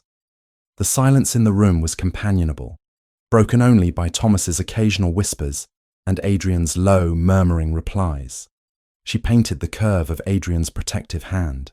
She painted the brightness in Thomas's eyes. As the afternoon sun began to dip, casting long shadows across the floor, Adrian spoke. "Ilara." She was mixing a shade of grey for the background. "I love you." The brush stopped mid-stroke. It was the first time he had said it, not in the past, not in the days of their arranged courtship, and certainly not in the years of their marriage. He had spoken of duty, of admiration, of desire, but never love. Thomas had fallen asleep against Adrian's chest, his thumb near his mouth. Ilara looked over the top of the canvas. Adrian was looking at her, stripped of all his defences. He looked vulnerable, this powerful duke who could crush men with a word. "You don't have to say it back," he said quickly, sensing her hesitation. "I know I have not earned it yet. I know the ledger is still red. But I wanted you to know. I didn't come to Yorkshire for the heir, Ilara. I came for the woman in the painting. And I stayed for the woman scrubbing the floor." Ilara looked at him. She looked at the painting taking shape on her easel, a painting of a family that was no longer broken, but fused back together. There is a Japanese art called kintsugi, where broken pottery is repaired with gold lacquer. The philosophy is that the break is not something to be hidden, but a part of the history of the object, making it more beautiful and valuable than it was before. They were kintsugi. The break had been brutal. The separation had been agonizing. But the gold that held them together now, the gold of shared trauma, of Thomas's existence, of truth finally spoken, was stronger than the pristine, fragile porcelain of their early marriage had ever been. She put the brush down. She wiped her hands. She walked across the room. Adrian watched her come, his breath held. She didn't stop until she was standing between his knees, her skirts brushing against his boots. She reached out and touched his face. her hand cupping his jaw. Her thumb traced the line of his cheekbone. "You are a fool, Adrian Cliveden," she whispered. "I know," he breathed, leaning into her touch. "But," she continued, her voice trembling slightly, "you are my fool, and you are his father." She leaned down and pressed a kiss to his forehead, right between his eyes. It was a benediction. It was a seal. "I don't know if I love you yet," she admitted honestly. "The winter was very long, Adrian. The frost went deep." She pulled back, looking into his eyes. "But the spring is here, and I am willing to watch the garden grow." Adrian closed his eyes, letting out a breath that sounded like a prayer answered. He turned his face and kissed the palm of her hand. "That is enough," he said. "That is more than I deserve." He shifted Thomas slightly, making room. "Sit with us, just for a moment. Be in the picture." Elara hesitated, then sat on the edge of the chaise. Adrian's arm came around her, pulling her close, completing the circle. She rested her head on his shoulder, next to her son's sleeping form. The sun dipped below the horizon, painting the London sky in shades of violet and gold. The colours of her dress, the colours of the new day. In the corner, under the silk cloth, the woman in the blue dress slept in her eternal sorrow. But in the centre of the room, in the warmth of the light, the woman in the green dress closed her eyes and listened to the steady, strong beating of her husband's heart. The winter was over, the debt was paid, and the Duke of Harrogate had finally, truly claimed his wife.